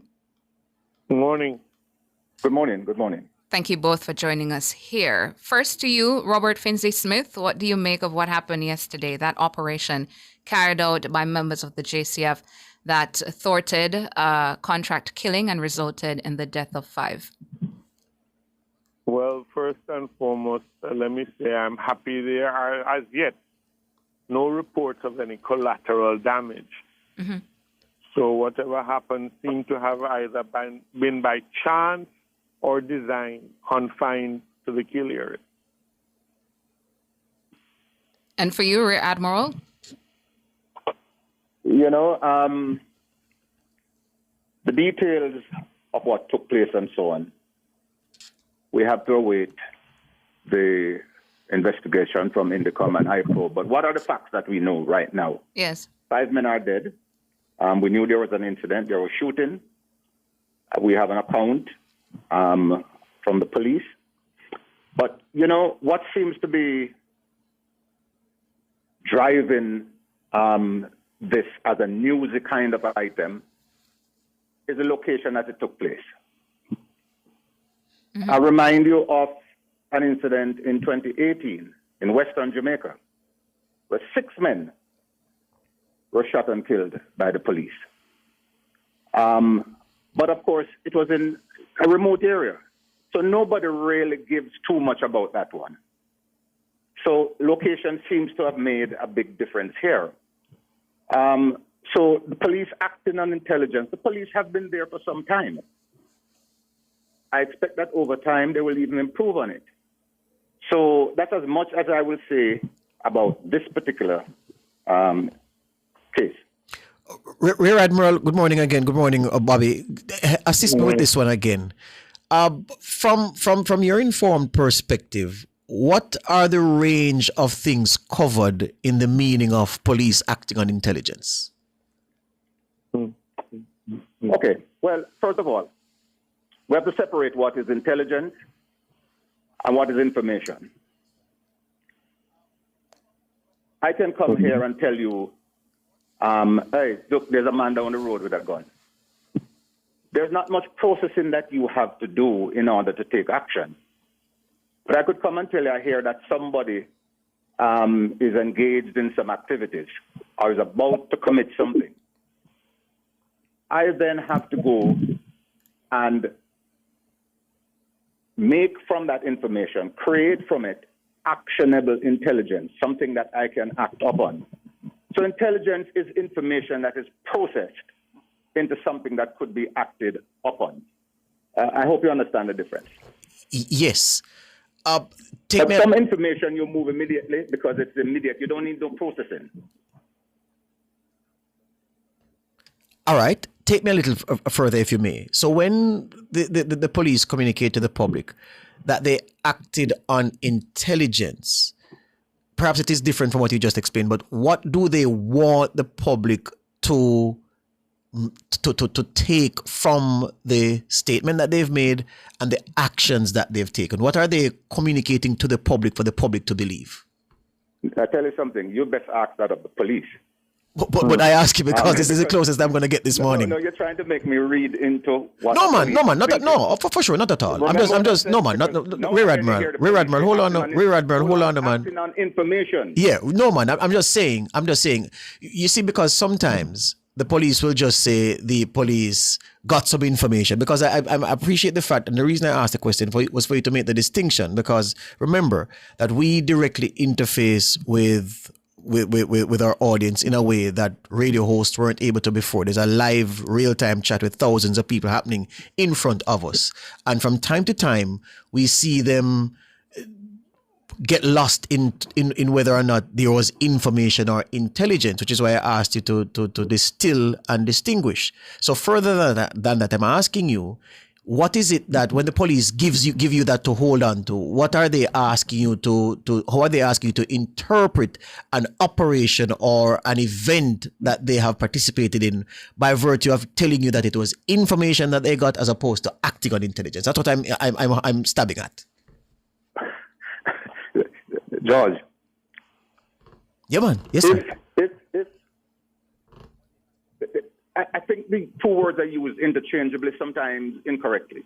Yeah, sometimes incorrect. It's like one of the most biggest mistakes we keep talking about is using the word operations and strategic. Strategic is the most misused and abused word in Jamaica now, from politicians to military to police to everybody. Everything is strategic all of a sudden, when it really is operational. And there's a distinction between them, right? But I don't know we should really get too hung up on this, because if I get some information which is immediately actionable, it's some information that I immediately might want to say I convert that to intelligence. Because it is good, it is immediate, I have to move on it. Yeah. There's other information that it is insufficient for you to act upon. You then have to go and do more work around that information to convert it into something that you can act upon. That normally takes a little bit more time. Yeah. Because you need to verify, you need to probably do surveillance, use other means, collaborate, and build intelligence from that. Yeah. Before you can act, it becomes actionable. Yes. You're not going to tell me that there's a difference between strategic and operation and leave me hanging in a rear admiral. You're going to have to explain that to my listeners for me. You're not just going to leave it just like that. So please give me an explanation, sir. First of all, what is strategy? In its simplest term, it is a game plan. What is the game plan? It is an overarching game plan. So when you hear people say, oh, we have some new strategies, we are now having some vehicle checkpoints, and we are going to have roadblocks, and so on.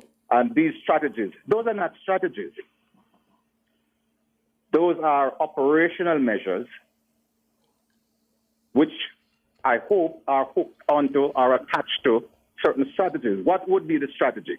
You may have a strategy to say, I'm going to cut down the space within which criminals are operating. That's a strategy. But in order to give effect to that strategy, I know I'm going to put in these operational measures.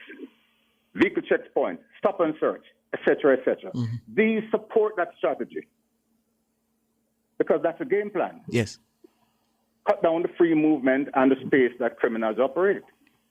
But the strategy is not, searches and so on. And so on. Those are not those are operational measures. Yes, which you could call tactics, eh?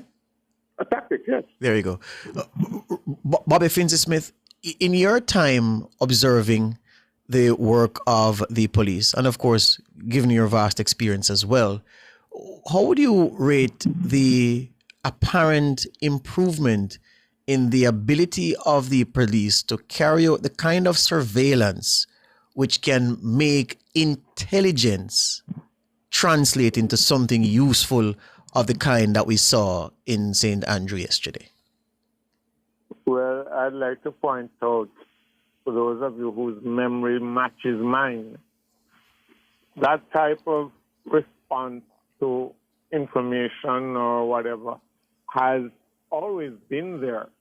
The methodology of being able to glean it, to operate on it, has improved over the years, and that comes with technology and the rest of it. I have a pet peeve, however. Mm-hmm.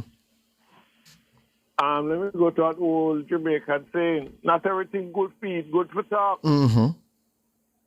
So now, in what little, and I don't want to say much, because eventually this will end up in front of a jury somewhere based on either a coroner's jury or whatever. But somebody obtained information that there was going to be an illegal operation aimed at, what's the TikTok version of unaliving? Yes. Somewhat. Now, I don't know if you realize it by watching your news report, but contract killings have become, over the years, a cottage industry in Jamaica. Yes. Depending on the individual doing it, the cost factor varies.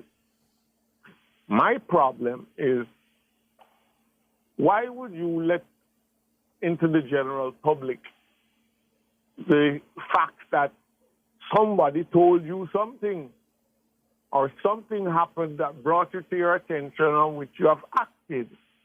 Because you have now set the cat amongst the pigeons and there are other people involved. Let us just go and say whoever contracted the people. Yes. They're heading to the nearest hideaway. So you have warned them that you're aware of their plans and you have done something about it.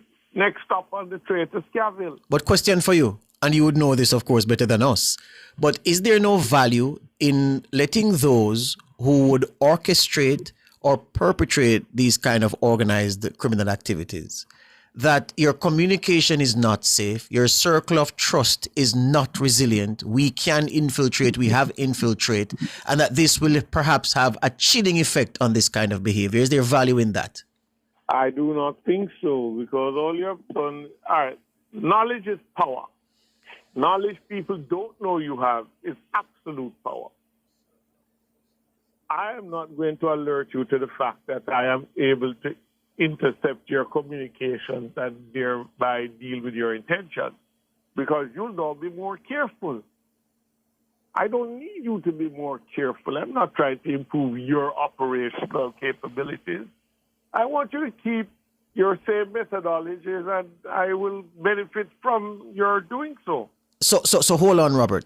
Yesterday, as Rear Admiral points out, it's no ordinary community. And as the woman who spoke with us, she's been there for 19, almost 20 years, never experienced anything like this. The peace shattered. The communication from you representing the police to the public, inquiring public, would have been what? I have encountered whatever, bear in mind, there seems to have been at least 6 people. They got there somehow. Yes, Bloodstein is on the run, we hear. What were their methodology of transportation and things?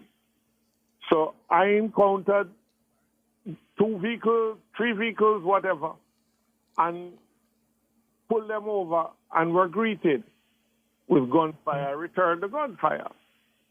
I'm not telling the world what brought me there. That's public relations. If I want to catch some more of these people, I keep that to myself. Hold the line for me. Hold the line for me. Rear Admiral, I'm going to give you a shot at it. So stay where you have to pay some bills. Soon come.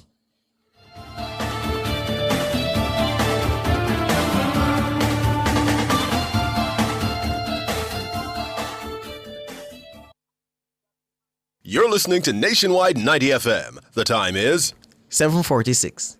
At Hawkeye, our mission is to deliver cutting-edge security solutions to help you keep track of the things you value most. The temperature by Hawkeye is 28 degrees Celsius in Kingston, 24 degrees Celsius in Montego. Well, 28 degrees Celsius in Kingston, 28 degrees Celsius in Montego Bay, yeah, and 24 in Mandeville.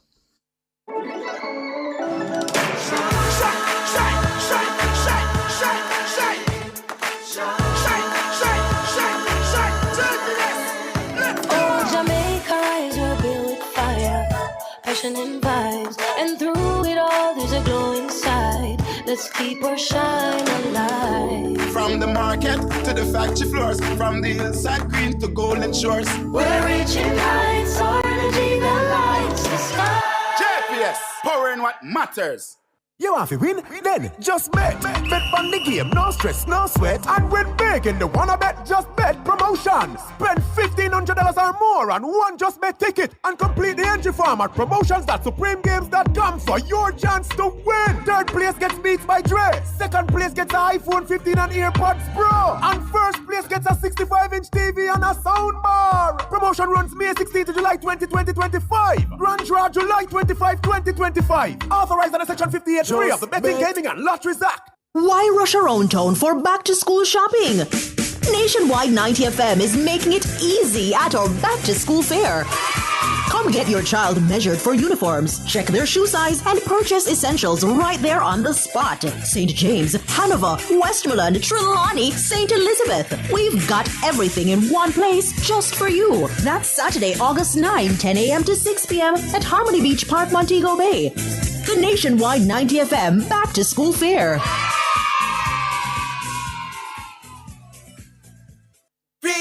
Who want something really nice, thanks and please. Burger King, new cheesy fries, cheese and peas. Who want something really nice, thanks and please. BK, new cheesy fries, cheese and peas. Cheese and peas, man, I like. I got my set when I taste the new cheesy fries. Just 5 bills with creamy cheese sauce. Or load it up your way, you are the boss. Everybody sing this part.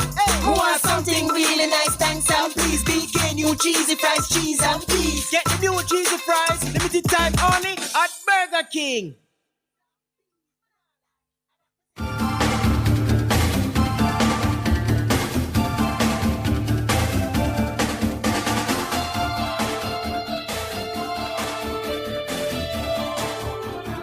Welcome back to Nationwide this morning, having a conversation with security consultant Robert Finzi-Smith and former police commissioner Rear Admiral Hardley Lewin, reacting to and providing even more perspectives on this matter of the JCF using intelligence to thwart the plans of armed men. We had moved on in the conversation, and Robert Finzi-Smith was speaking just before the break about how much information should the police be putting out there. What should they be telling the public after they've conducted an operation and the outcome of that operation?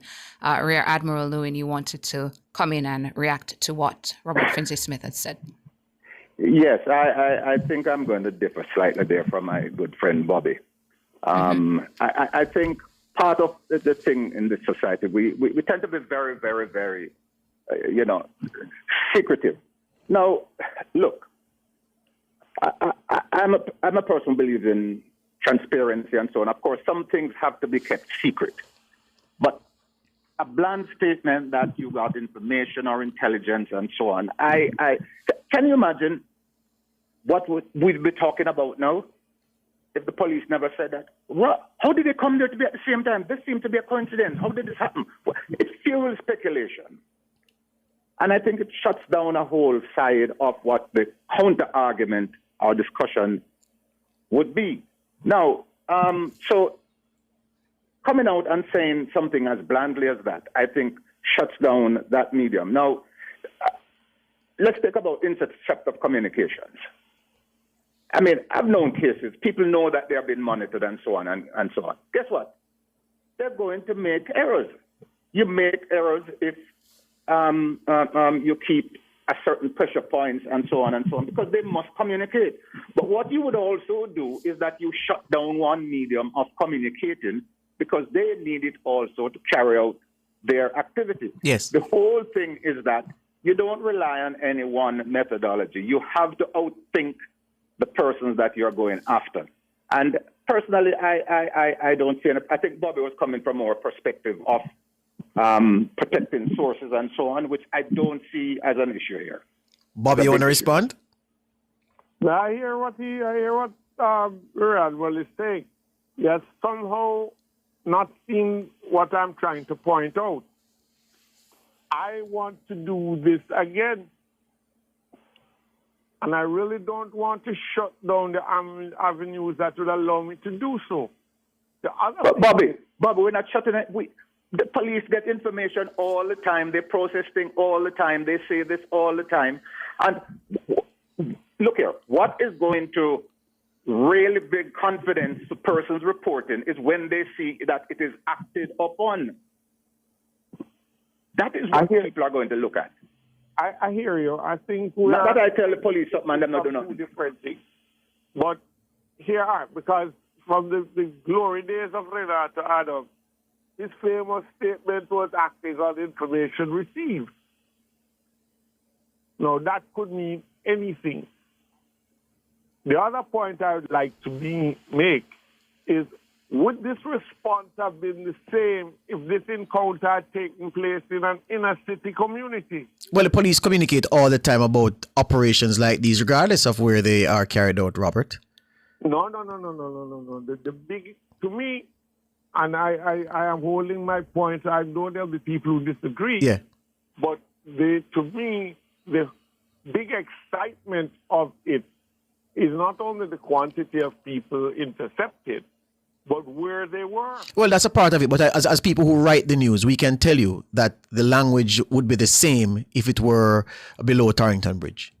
Because we've seen it too many times to isolate the incidents. Too many. Enough incidents, Robert. My thing is that I do not want us to get caught up on the optics of it. Yeah. But here's the thing. I asked Rear Admiral this on the point of strategy and what is strategy. Is there strategic and tactical value you're saying in the way the police communicated this thing yesterday? I want you to nail that down for me, Rear Admiral.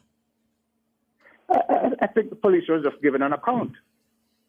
And I don't see, and they were going as far as they can, it would seem to me. They didn't say the nature of, for instance, the source, what kind of intelligence, or whatever, or information. It is as bland as that. And you see, Robert. So here it is that you maintain that communication like that is problematic. But Rear Admiral made a point which many people would support, to say that when people give information to the police, and the police then turn into intelligence with the additional tools and resources they have, it is a boost to the public and to the police in partnership to know that I passed on something to you that I found to be credible, if that's how this case went, just using it as an argument pivot.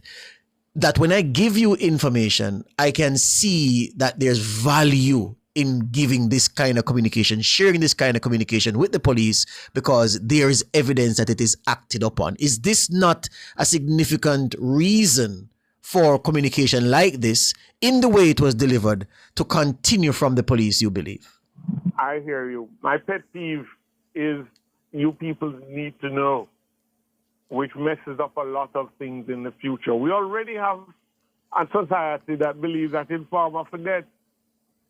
So people restrict giving you any information whatsoever, if at all possible. I don't want people to feel exposed having said this to you because of the need to get a headline or the need to, know what has happened. That can happen afterwards, long down the road. Yeah. My problem is we now need to delicately balance people who are going to hand this information to you by whatever means, and they're feeling reassured that it is safe to do so. Yeah. Well, here's the other thing then, Rear Admiral. John Public, and again, we canvass John Public's views directly every day, so we would know. John Public believes that in the past few years especially, the communication between the public and the police is stronger. It's almost as if the trust is growing in the context of a past where that trust never existed. People just not talk to police. Do you get that sense from where you sit? Well, look, the police stand between us and the criminals. That's fact number one. Oftentimes I've heard police saying something to the effect, yeah, it's just on them going and thinking, yes, who them are going to call when so on and so on. No, it is the duty of the police to respond and so on. The better our police get is the more they engender trust. And that's a whole new story, because let me tell you this now. Trust in your police is probably one of the biggest game changer in crime fighting. Yep. And it is an area that, we blow hot and we blow cold. And it is an area that if we were to really target, I don't mean PR, I don't mean public affairs. I don't mean all this fancy stuff. Because I was there. And the biggest thing that made me feel good was when I move around, somebody said me and they reported a good encounter with the police. And that is what engenders trust. Yes. Professionalism, the approach, all the kind, just some basic good stuff. But beg you a straight answer, no, Rear Admiral. Is it improving? If you don't want to use grow, is it improving, you believe, the perception, this trust between, this nexus between the public and the police? Do you get the sense that things are going in the right direction, sir? What has grown exponentially is a belief that the police are gaining the upper hand in crime fighting. And that is a sheer issue of numbers. But bear in mind, George, bear in mind. Mm-hmm. You see, it's hard to judge, because you asked me almost to do a poll. Bear in mind the story of dog bite man and man bite dog. Yes. I don't have to explain that, do I? No, we talk about that every day in this place. So if I go out and somebody tells me a horror story about a bad cop, that's what's going to resonate with me, and I'm going to wipe everybody, paint everybody with the same brush, when it is patently not true. That it's everybody. It's all police. So, regardless of any police force anywhere, this is something that the leadership has always have to be constantly working on. Very well. So Finzi Smith, as we leave Robert, do you believe that this thing is improving, trust in the police, or you think is just maybe a little bit of PR, it's not really taking hold yet, taking root? What's your perception? It is a combination of both, but both are fueled by one simple fact. People just got fed up of being afraid. Even rats fight when cornered. So people got very fed up and are still getting fed up of being afraid. Here this morning. My thing comes back to a simple psychological situation.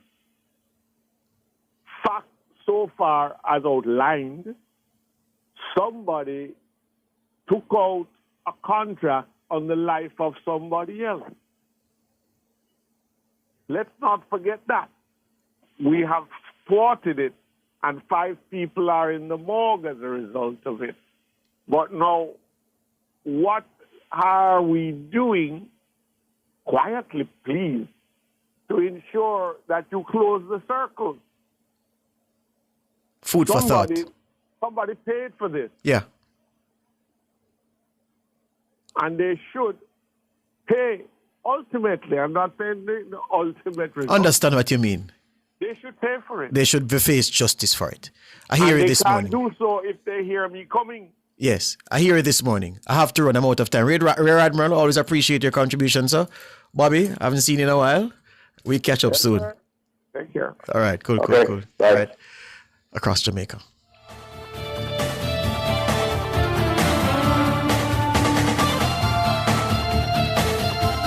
Front Page was brought to you today by ABC Electrical Sales. For a better choice in the electrical business. You're listening to Nationwide 90 FM. The time is 8:01. Success, powered by learning. The temperature, brought to you by Sandals Corporate University. Come grow with us, is 28 degrees Celsius in Kingston, 28 degrees Celsius in Montego Bay, 24 degrees Celsius in Mandeville. From the mountainside to seaside, countryside to townside, inside and outside, it's Across Jamaica this morning.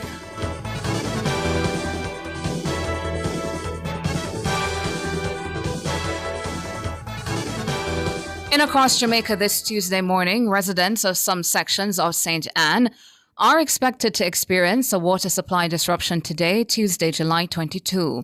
The affected areas are Parrytown, Great Pond, Harrison Town, Shaw Park Heights, Lime Bottom, and a section of Milford Road. The disruption is to last from 8 a.m. to 4 p.m. The National Water Commission says the disruption is necessary to facilitate urgent cleaning activities at the Shaw Park facility. It is urging customers to store water for use during the period. A high alert has been activated for 12-year-old Dejanay Jones of Lime Tree District in Trelawney. She has been missing since last Friday, July 18.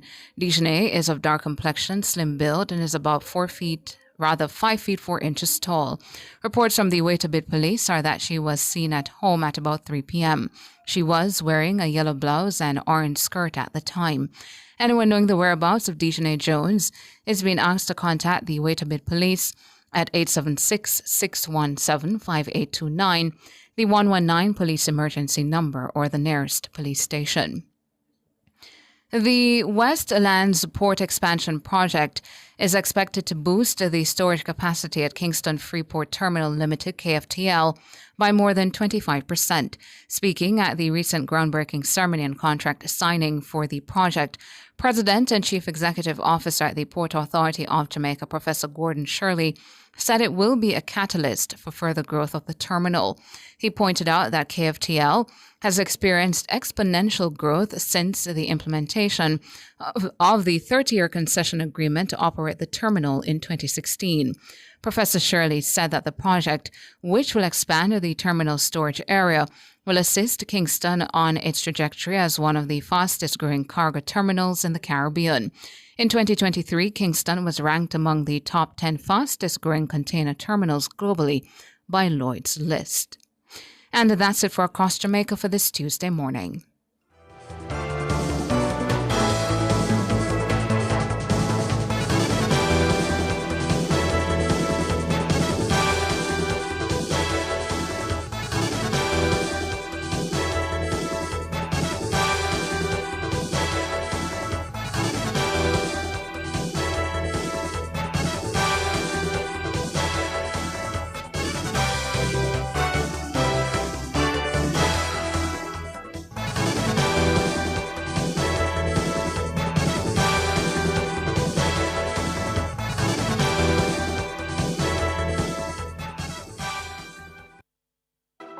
When you see opportunity, make sure you take it. So when I got a piece of land to grow things, I jumped at it.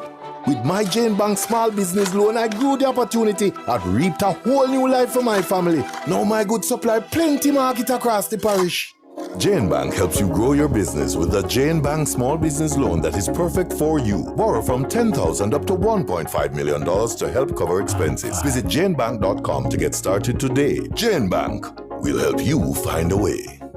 Are you ready to pursue undergraduate studies but you are unsure of what to study and where? Choose the internationally accredited University of the Commonwealth Caribbean, UCC. We offer on-campus and online undergraduate programs in marketing, business administration, information technology, HR management, finance management, and more. Apply now at ucc.edu.jm or call 906-3000 or visit any of our campuses island-wide. UCC, fostering leadership and innovation. Teach your kids smart money habits starting now. Open a student saving account on the spot. Enjoy financial literacy games and get budgeting tips just in time for the new school year. It's all at the nationwide 90FM Back to School Fair, where families get real value. Saturday, August 9, 10 a.m. to 6 p.m. at Harmony Beach Park, Montego Bay. It's the nationwide 90FM Back to School Fair.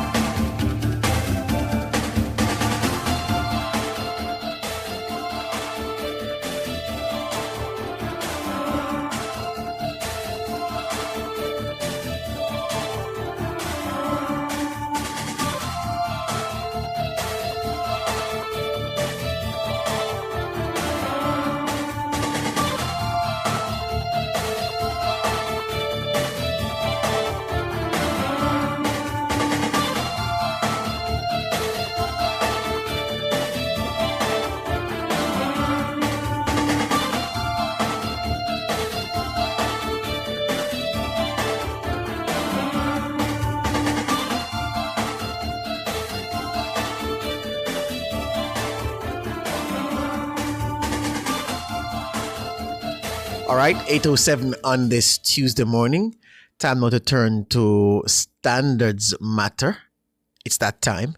Brought to you courtesy of the Bureau of Standards Jamaica, BSJ, to educate and empower the Jamaican business community and the public about how standards can be used. This morning, we're featuring the Science and the Technology Division at the BSJ, and I'm joined by the Director of Science and Technology, the Director of that division, Science and Technology Division at the Bureau of Standards, Mr. Dwight Bremer. Good morning, Dwight.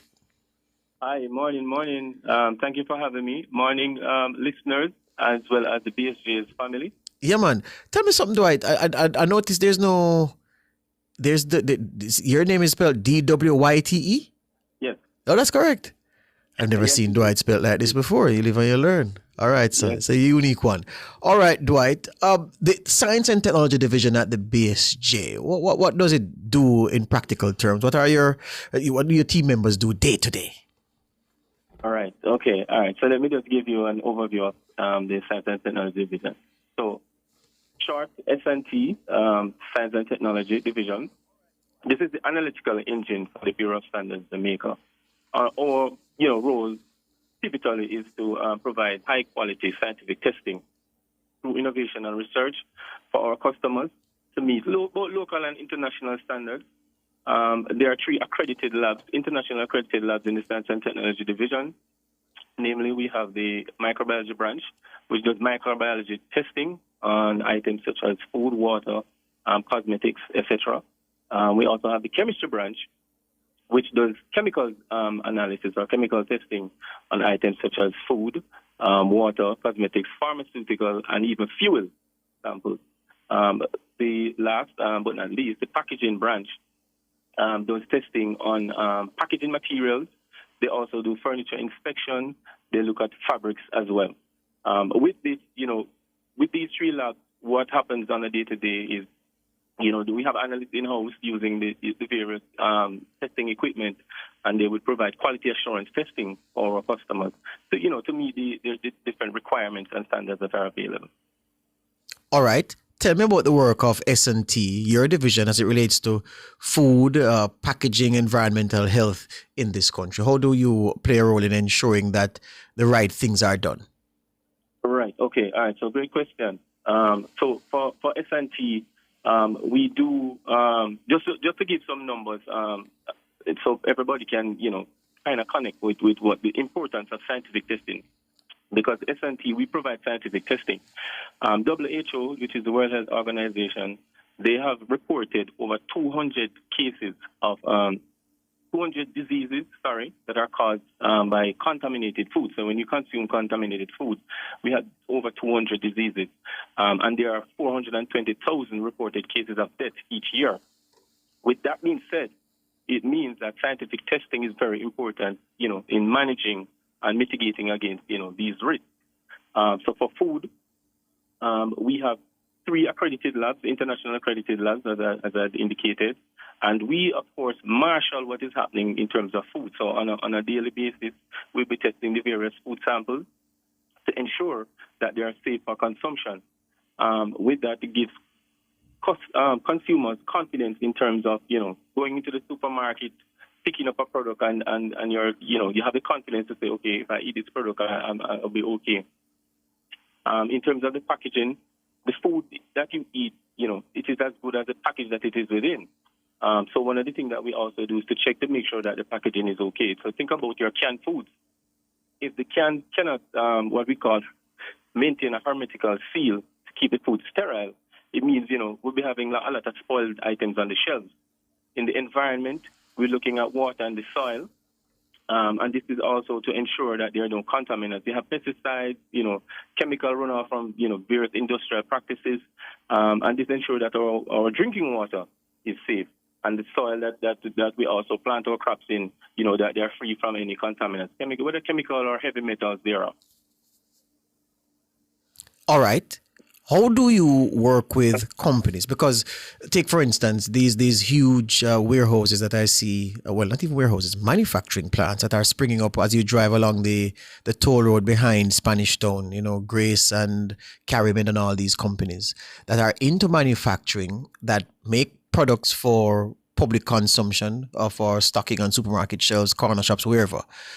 Do they work closely with your division to ensure that from their end, doing the manufacturing, that they're doing things the right way, so they're making things that are safe for human consumption, for human use, and you are checking from there even before it reaches on the shelf, or you perhaps do another round of testing and checking? Yes. So you have put that in a nutshell. So good. Yes. So we do have our manufacturers. They would engage the BSJ, as well as we will reach out to some of these, manufacturers in terms of testing the product. So products are normally tested in what we call batches. So a batch of product is made on a daily basis, for example. And what would happen is that a sample of that batch is taken, and then that is tested.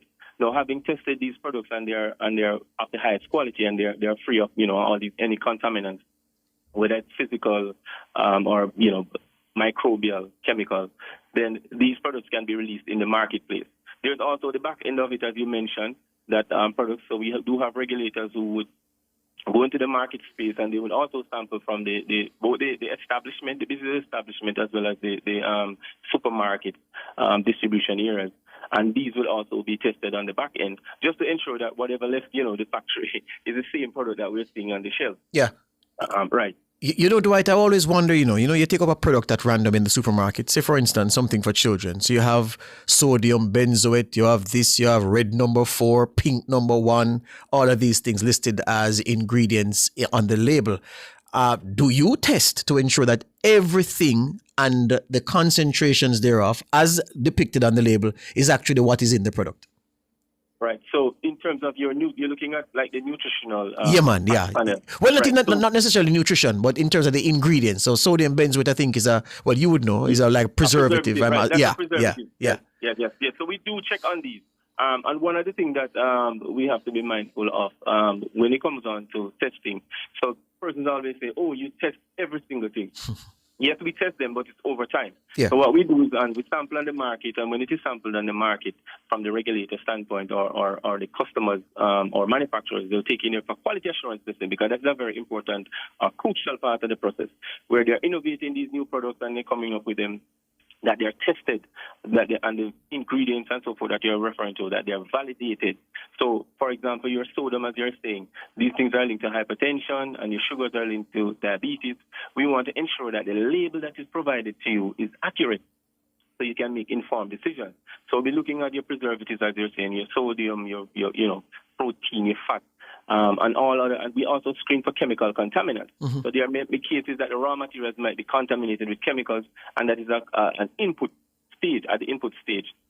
And we have to catch that before it goes into the product, because you don't want to spend, as a manufacturer, spend how much millions of dollars buying these raw materials, putting out a product, and then you have to recall the product. So that's also the back end stage of it. If the product is not meeting the standards, it will be pulled from the shelf.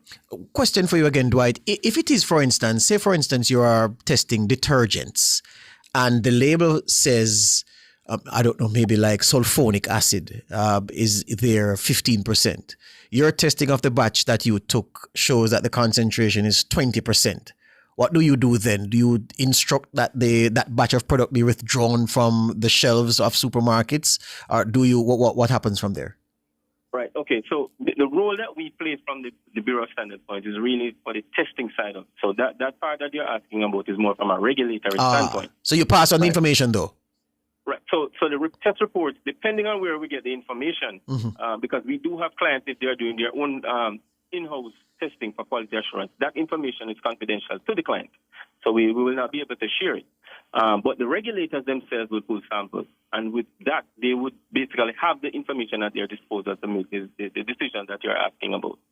Excellent. All right. So your word this morning to consumers is that they can consume and use products with a high degree of confidence because there is a rigorous testing regime at the BSJ that you and your team preside over. Right. So with all the samples that come into us, that is something that we pride ourselves in doing, in testing to make sure that it is safe. And we want to ensure that, even for me, I'm also a consumer. So we also have to be mindful that the staff at the BSJ, we are also consumers. So we want to ensure that it is also safe for ourselves and our family and, and the rest of Jamaica. So we can put up our pride in terms of to say that what we test is safe for consumption. And with the testing regime, we also have to be mindful that as an international accredited lab, there are other labs that also do testing. And with international accreditation, it means that when we test, it is accepted internationally. And the same goes in the reverse, where products are coming in and they're tested by other international laboratories, that the results are also accepted. So with that together, with BSJ as well as other international labs testing, we can put that together and have coverage for the products on the market. I did say last one, but one came to my mind just now before you go, Dwight. So, for instance, a manufacturing plant that has its own quality control lab, do you play any role in testing the processes used in the lab to deliver final products? Do you have any interaction with those things at all? Yes. All right. So, one of the things with even having their own internal labs is there's this conflict of interest in terms of them testing and sending out the product on their own. So they have to do what we call independent testing. So even though they have their quality assurance testing in-house that is being done, that is guiding the process. But they also have to do independent testing. So they also have to send the samples out for it to be tested independently, just to avoid any conflict of interest in, both manufacturing and testing at the same establishment or within the company itself. Hear you on that. Dwight Bremer, he's the Director of Science and Technology Division, S&T, at the Bureau of Standards Jamaica. Thank you this morning, Dwight. All the best to you and the team. Okay, and thank you, and have a good day for the rest of the day as well with your team as well. Thank you. Man. Respect. Good. That was Standards Matter, brought to you by the Bureau of Standards Jamaica.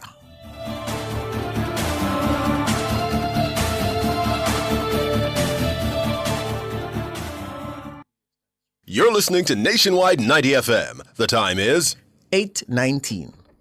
Fontana Pharmacy has a wide variety of items from pharmaceuticals, household, cosmetics, toys, and more. The Temperature by Fontana Pharmacy. It's all good inside is 28 degrees Celsius in Kingston, 28 degrees Celsius in Montego Bay, 24 degrees Celsius in Mandeville.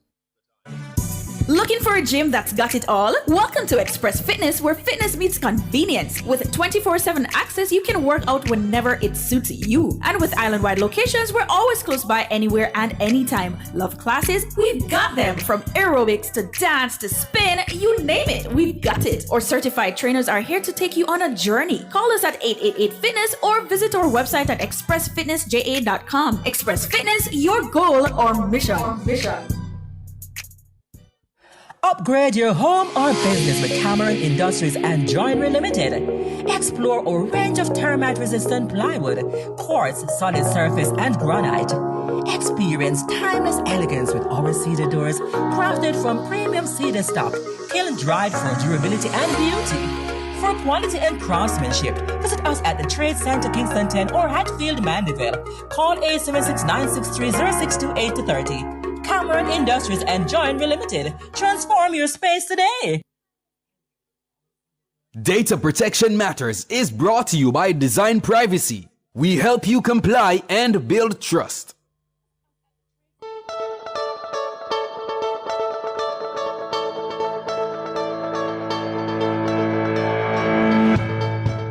"47 privacy risks, 1 completed data protection impact assessment, 0 idea of what to do next."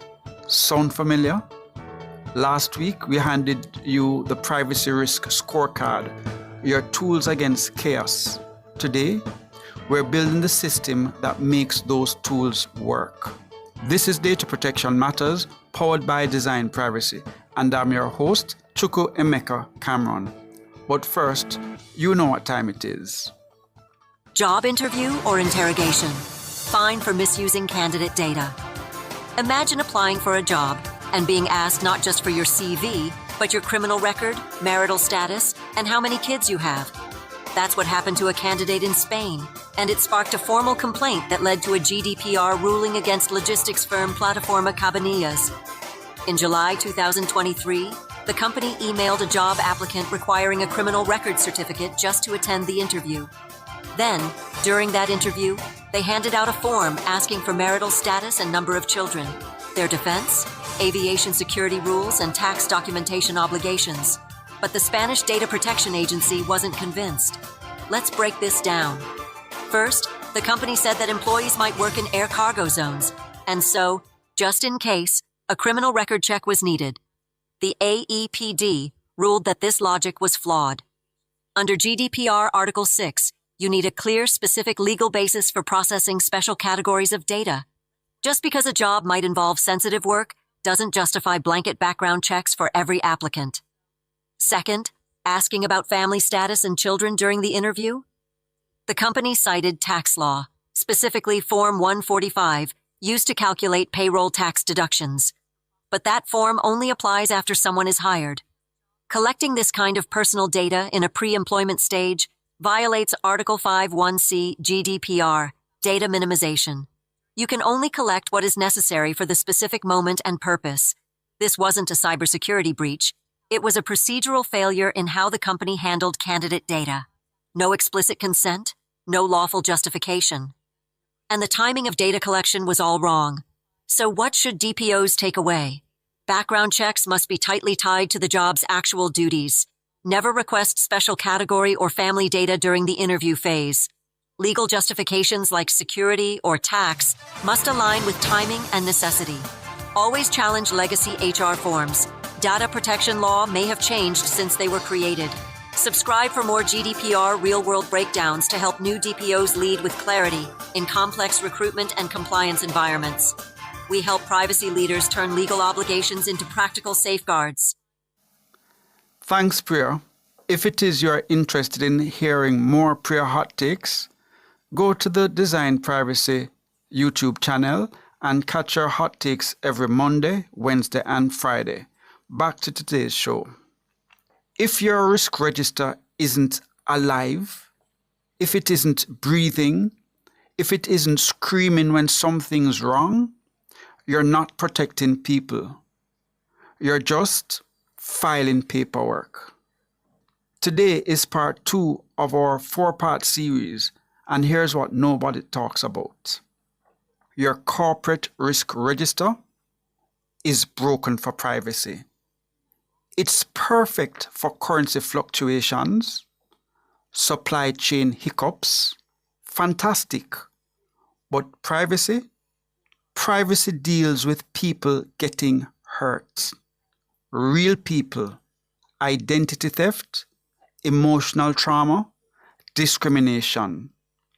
And when you try to cram that human suffering into a spreadsheet built for quarterly revenue forecasts, those risks disappear.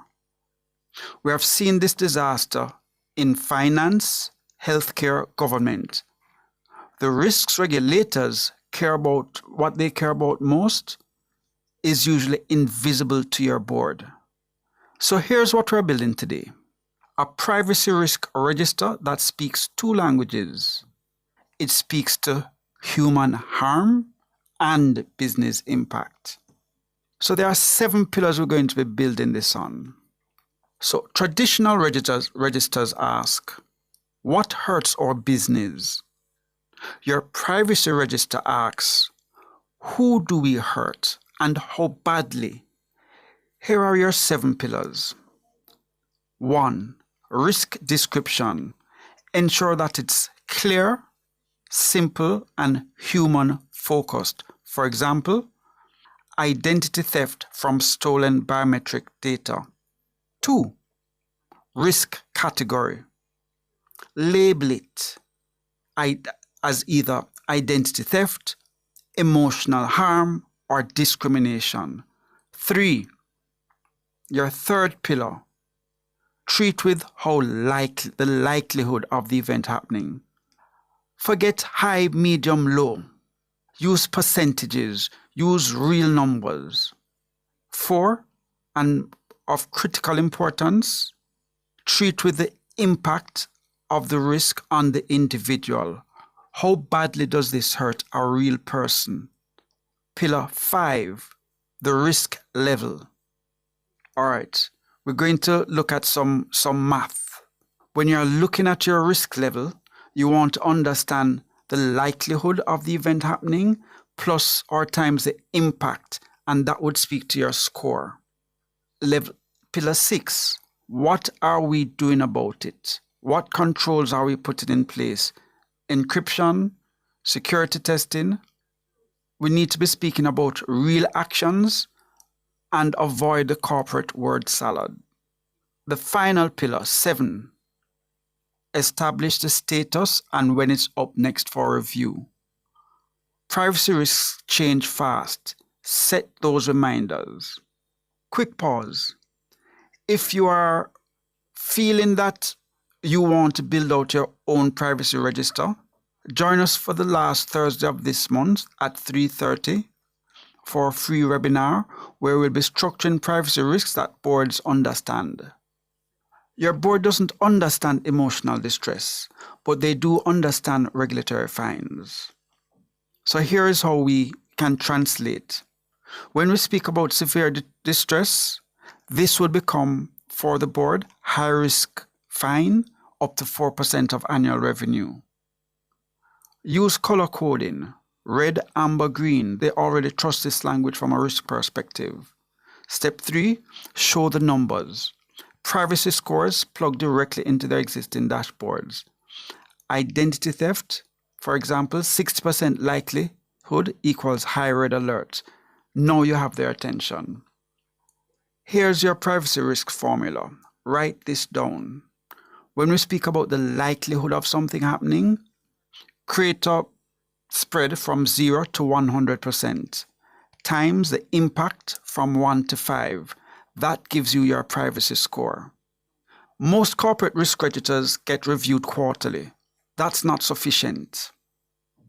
Think about it. In 3 months, how many new systems does your company launch? How many software updates? How many new data partnerships? How many times does your website change? Privacy risks evolve with every new system. So there are some serious mistakes that we want you to avoid when establishing your privacy risk.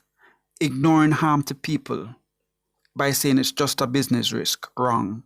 Mistake 2, 1 risk per system. Focus on types of harm, not systems. Mistake 3, annual reviews. Annual, regulators want current data. Let's wrap up. Traditional registers, broken for privacy. 7 fields that we discussed are your foundation. Broad language, translation is key. Fast reviews, non-negotiable. And remember, last Thursday of this month, our webinar happens at 3:30. If you are interested in signing up, go to our website at designprivacy.io. This is Data Protection Matters, powered by Design Privacy, and I'm your host, Chuka Emeka Cameron. Until next time, keep your data safe and your risks visible.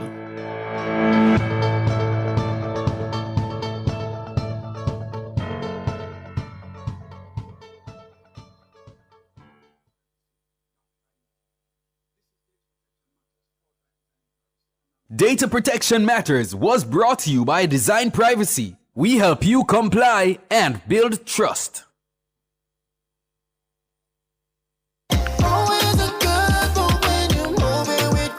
The time by Grace Good Move is 8:31.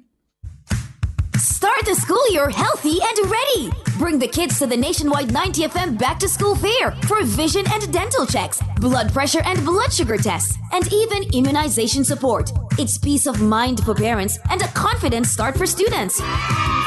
Join Team Revolution on Saturday, August 9 from 10 a.m. to 6 p.m. at Harmony Beach Park, Montego Bay. Don't miss the nationwide 90FM Back to School Fair. For all your electrical needs, visit ABC Electrical Sales. They stock a wide variety of electrical supplies, including plugs, switches, panel boards, and conduits, plus energy-saving fixtures. ABC Electrical Sales stocks brands like GE, Siemens, Philips, Cutler Hammer, and Allen Bradley. They also offer free island-wide delivery just to suit your needs. Visit them at Shop 8, Hagley Park Plaza, Kingston 10, or call 876-754-3714-5 or 876-754-3825-8. ABC Electrical Sales, for a better choice in the electrical business. A Healthier You is brought to you by Express Fitness. Your goal is our mission.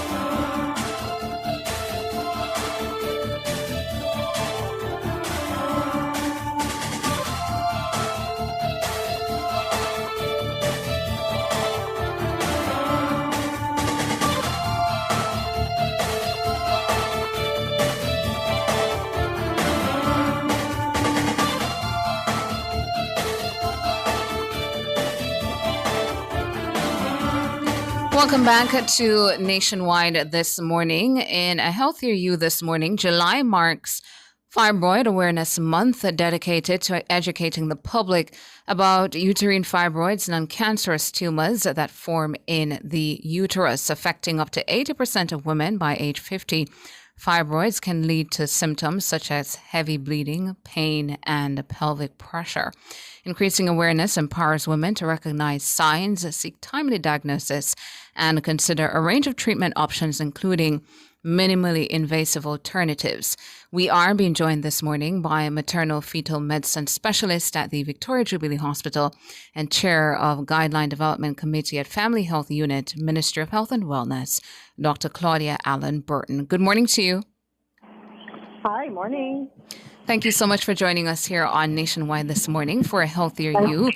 So let's begin here, Dr. Allen Burton. I did give a very vague introduction, but if you could provide us with some more information about fibroids, what is it? Well, I mean, your description wasn't so vague, you were actually spot on. Very well. So fibroids are definitely benign, meaning non-cancerous growth that arise from the wall or the muscle layer of the uterus. They tend to cause many different symptoms. And in fact, there's quite a large subset of women who they're asymptomatic. The fibroids are found incidentally, whether on a routine ultrasound, such as a pelvic pain, or they're pregnant and they're doing one of their obstetric ultrasounds, or at the time of surgery.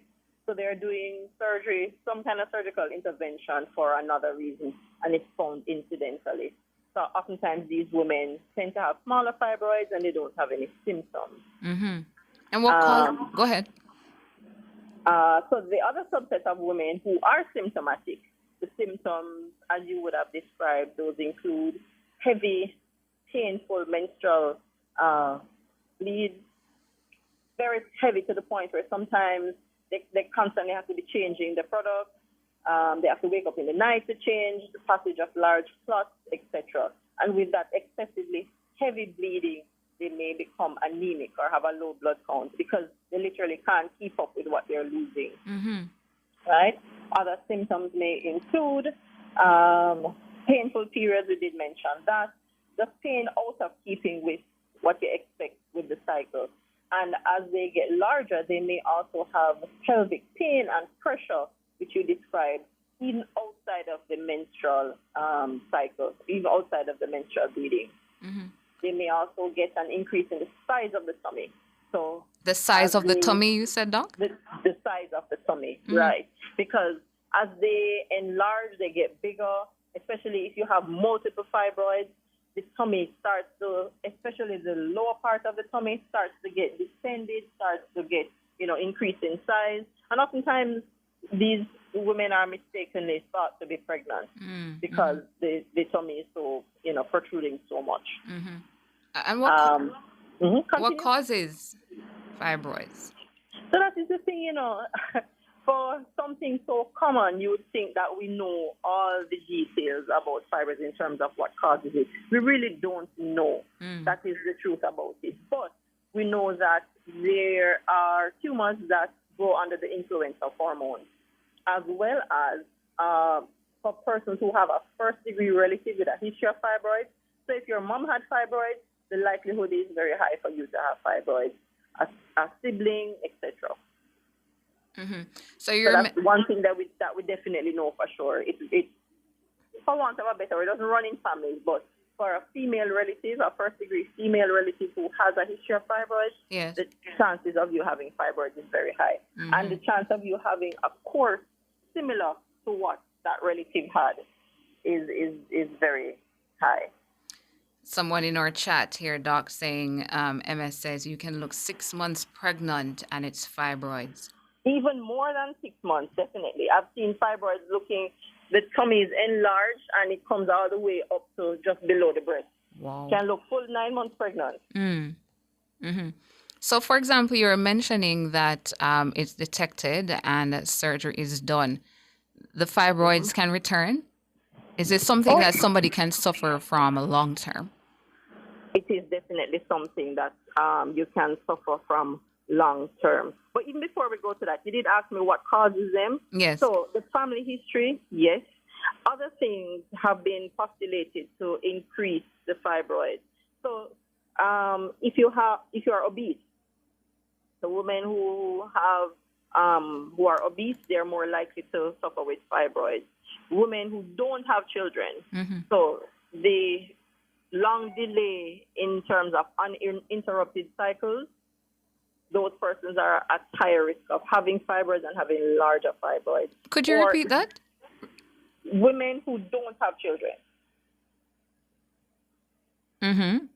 Right. The prolonged period of uninterrupted cycles puts them at increased risk for having larger and more symptomatic fibroids or a large inter-pregnancy interval. Oh, wow. And also black women. So the black women have been found to not just be at risk to have more fibroids, but more symptomatic fibroids, larger fibroids, more, complex cases of fibroids. Yeah. So those are the main issues that we see associated with fibroids, or associated factors. Yes. So the long-term issue now, Doc, if you do surgery, you remove them, they return. So can people be suffering long-term from fibroids? So it depends on what type of surgery. So the management of fibroids really depends on, you have medical management as well as surgical. If the initial surgical management you had was a myomectomy, where the fibroids are removed, but the uterus itself is left behind, then they can return. Because once the muscle of the uterus is left behind, there's potential for them to regrow. But if you had surgical intervention, which was a hysterectomy, where the entire uterus was removed, there's nothing for the fibroids to regrow from. So it really depends on the initial intervention that you had. But women who are younger, who want to have children, they often, once they are not a candidate or they fail the medical management, they would have had a myomectomy, and these women are the ones who are prone to getting the recurrence of the fibroids.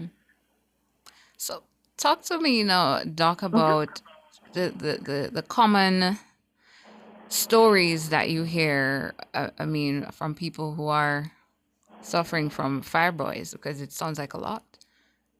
Okay, so especially that the intense bleeding outside of your menstrual cycle.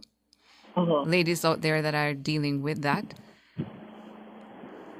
Okay, so we mentioned the symptoms before. So the bleeding, the pain. Most times the bleeding is with the menstrual cycle, but fibroids can become complicated. Fibroids, depending on the location, can have issues like, if it's within the cavity, it can prolapse through the cervix, and these women tend to have prolonged bleeding right throughout the cycle, or they can have bleeding after or with intercourse. So this is one of the complications that they may have. We mentioned the prolonged bleeding, fertility. So fibroids generally do not correlate to infertility, but the location of your fibroid is very important. So it can be either within the cavity, so therefore occupying the space inside the uterus. Yes. It can be, so all of them arise from the wall, but it depends on how they project or how they are located. So it can occupy the space within the cavity, it can occupy the space just within the muscle itself, or it can stick out on the outside of the uterus and press on the other organs within the abdomen or within the tummy. So if the fibroids are within the cavity, these women can suffer from, especially if it's obstructing or occluding the fallopian tubes, which are important for fertility. These women can have issues in terms of difficulty getting pregnant, but that is a specific subset of fibroids. For women who have large fibroids that occupy the majority of the cavity, they get pregnant oftentimes, but because the space where the baby should be growing, the fibroid is occupying that space, these women can have recurrent miscarriages or pregnancy losses. So this is another issue that fibroids may have. Doesn't happen with everyone, so it really depends on the location of the fibroid. Other symptoms. Yes, go ahead, Doc. My apologies. Other symptoms women may have if it's pressing. So if you think of the anatomy, before, in front of the uterus is the bladder, behind the uterus is the rectum and bowel. So women who have large fibroids, the front, they may experience symptoms such as feeling the urge to urinate constantly because the pressure pressing on the bride. So they want to pee all the time. Sometimes as they go to the bathroom, they want to go again. Or this feeling of not emptying completely. And a lot of these women, because of the poor bladder hygiene that it sets up, these women are prone to getting recurrent urinary tract infections. If the fibroids are towards the back, pressing on the rectum, they may experience pressure symptoms to the back. So difficulty passing their feces, constipation, or just the feeling of incomplete emptying. Right? So those are the pressure symptoms that they may cause as well. Here's a comment here, Doc. Gravish is saying here in our YouTube chat, please ask the doctor to speak to the theory that fibroids diminish when a woman reaches menopause. Yes, so that is true. So fibroids are, as we know, tumors or benign tumors that grow under the influence of hormones, namely estrogen and progesterone. Once a woman enters that menopausal transition, these hormones, the production of them tends to decline. So once these fibroids, being present throughout her reproductive life, no longer have that stimulus to increase their growth, they tend to regress and get smaller and shrink. And because during menopause, women no longer have periods, the symptoms such as heavy bleeding and so on, those tend to go away. Does dieting have anything to do with fibroids? Does dieting play a part in this? So actually, it's been proven that women who have a more healthier lifestyle, diet that is rich in antioxidants, a diet that is rich in fiber, diet that is rich in such as berries and fruits and those things have been, it's been proven that their symptoms tend to reduce. Their pain may reduce. Some of them have noted that they have had some reduction in growth, so to speak. But generally, the management of fibroids in terms of removal, getting them to shrink, the diet does not play so much of a critical role. But in terms of your symptoms, I've found anecdotally, and it's been proven that a lot of women, they tend to get an improvement in their symptoms, the heavy bleeding, the pain, etc., with a better, more antioxidant-rich, fiber-rich diet. Any final words you want to give on this topic, Doc, as we observe the month, Fibroids Awareness Month? Right. So fibroids, it's totally treatable, right? And the treatment is not always surgical. I have a lot of patients who management with medication, they get pretty good relief of their symptoms, right? So we can do things like manage the pain, manage the bleeding. But if these medications or the medical therapy does not work or patients fail this treatment, then we can offer surgery. And surgery is not necessarily hysterectomy. There are minimally invasive options that we can offer. There's myomectomy, which spares the uterus so the woman can have a child if they desire to. And for women who no longer wish to have any children, then there's a hysterectomy. So it's not something that you need to fix and suffer with. It's not cancerous, yes, but it can have a significant impact in terms of the quality of life for a woman, such as infertility, subfertility, anemia because of the heavy menstrual bleeding, pain, pressure, recurrent urinary tract infections, constipation. So definitely this is something very common. There's no point in just sitting and watching your symptoms. Get it checked. so you can have a better quality of life and your symptoms improve. Dr. Claudia Allen Burton speaking on a very important topic this morning in the Healthier You segment, talking about fibroids, the signs, symptoms, and treatment. She is the maternal fetal medicine specialist at Victoria Jubilee Hospital and chair of the Guideline Development Committee at the Family Health Unit in the Ministry of Health and Wellness. Dr. Allen Burton, thank you so much for your time this morning. Thank you. Have a good day. You too. Going to take a break now and come back with your birthdays. A Healthier You was brought to you by Express Fitness. Your goal is our mission.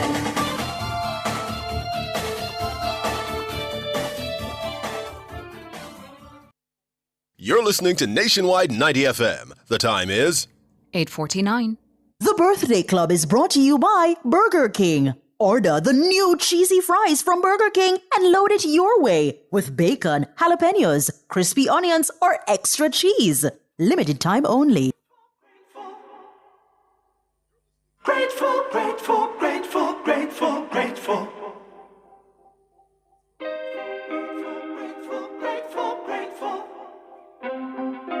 Grateful, grateful, grateful, grateful, grateful. Oh, yes. Grateful, grateful, grateful, grateful, grateful. Grateful, grateful, grateful, grateful, grateful. How could I not be grateful? How could I not give thanks? How could I not appreciate all these blessings I have? How could I be so selfish? How could I complain? How could I turn a blind eye to the sunshine and the rain? Oh, Jah provide the bread. Contentment is the bed upon which I lay my head at night. Yeah, I've got food up on the table. I've got clothes on my back. So I know everything's alright. Yes, I'm so grateful, grateful. I'm so grateful, grateful. I'm so grateful. Yes, not only when we're grateful. Oh yes, I'm always grateful, grateful. Give thanks, grateful, grateful. I'm always grateful, so grateful. Do I destroy my enemies when I made them my friends? Loose lips talk of mystery. Grateful, grateful, grateful. All right, so they say today is Bro God's birthday, the Prime Minister, but we'll do that properly. I want to say happy birthday to a huge fan of NNN, celebrating his 78th birthday today. He's from Allman Town in central Kingston, and his name is Errol Oliver. Errol Oliver, today is your 78th birthday. We hear that you're a massive, massive Nationwide 90 FM fan. I want to encourage you to keep it that way, sir. So Errol Oliver from Allman Town in central Kingston, happy birthday to you, General. On birthday number 78, Errol Oliver is the father of the region's best football commentator, Donald George Oliver. And I told him that the only reason he's so good is because George is in his name. So Donald Oliver, the son of Errol Oliver. Today is not Donald's birthday, it's Errol Oliver's birthday. Happy 78th birthday to you, Mas Errol. Happy, happy birthday to you. To the sunshine and the rain. Oh, Jah provide the bread. Also celebrating a birthday today. Happy birthday to our friends on Facebook. Marjorie Hutchinson, Sheffield Buckley, Sophia McKay, Shellyan Biznot. Happy birthday. Happy birthday as well to Tonette Henry, Bryce Toya Simone or Simone Toya Bryce. Happy birthday. Happy birthday as well to Daniel Mitchell, Annette Wims, Donzie Mason, Janelle Stargirl Campbell here on Facebook. Happy birthday to you. And happy birthday to Daniela Toyloy and Stephanie Butterfield, celebrating their big one today. Happy, happy birthday. Wishing for you guys a wonderful day. King, have I shoot from Rogan? What you say? Oh, this is the one? Oh, this is the song? Oh, this is true. All right. Okay, so happy birthday to Andrew Michael Holness, the Prime Minister of Jamaica, Member of Parliament for West Central St. Andrew, and the leader of the Jamaica Labour Party. Today is your special day. Hope you're enjoying it, sir. and that you'll have many happy returns on this day. Happy birthday Yeah, to man. you. And let's play it again. Oh, a different one. Well, I never. What you want to test King now? So King, after you play this, right? You need to play the tune that was his theme song for the 2016 campaign alongside this. Because we must listen now. You're the first person I heard play this song on radio. So the one that is 2016 election campaign. There's one man. No matter beat you for it because you were at Villarreal the other day. So you know the song.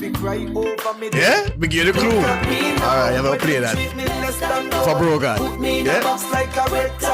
Oh. Look at me now, oh, look at me now, oh, look at me now. I mean, I tell you. My life for them used to go round me. We change up the tempo now in the time. Because that 2016 tune, yeah? Uh-huh. Yeah, man. It was a soundtrack to Andrew Holness's election campaign 2016. Alongside this gave a different vibe. But I want to know? Watch this now. Watch the style. See the man can mix it. Guy can mix all oil and water, you know? Jeremy King can mix oil and water. You've been challenged. Me now, where them treat me less than gold. Put me in a box like a rectangle. Oh. Look at me now.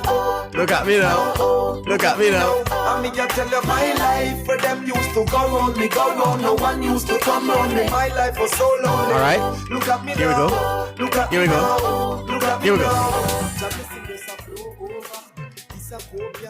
And a cover, judge a soldier. From boardhouse to sidewalk to leather sofa. Them say me It all mix, man. It all mix. It have to mix.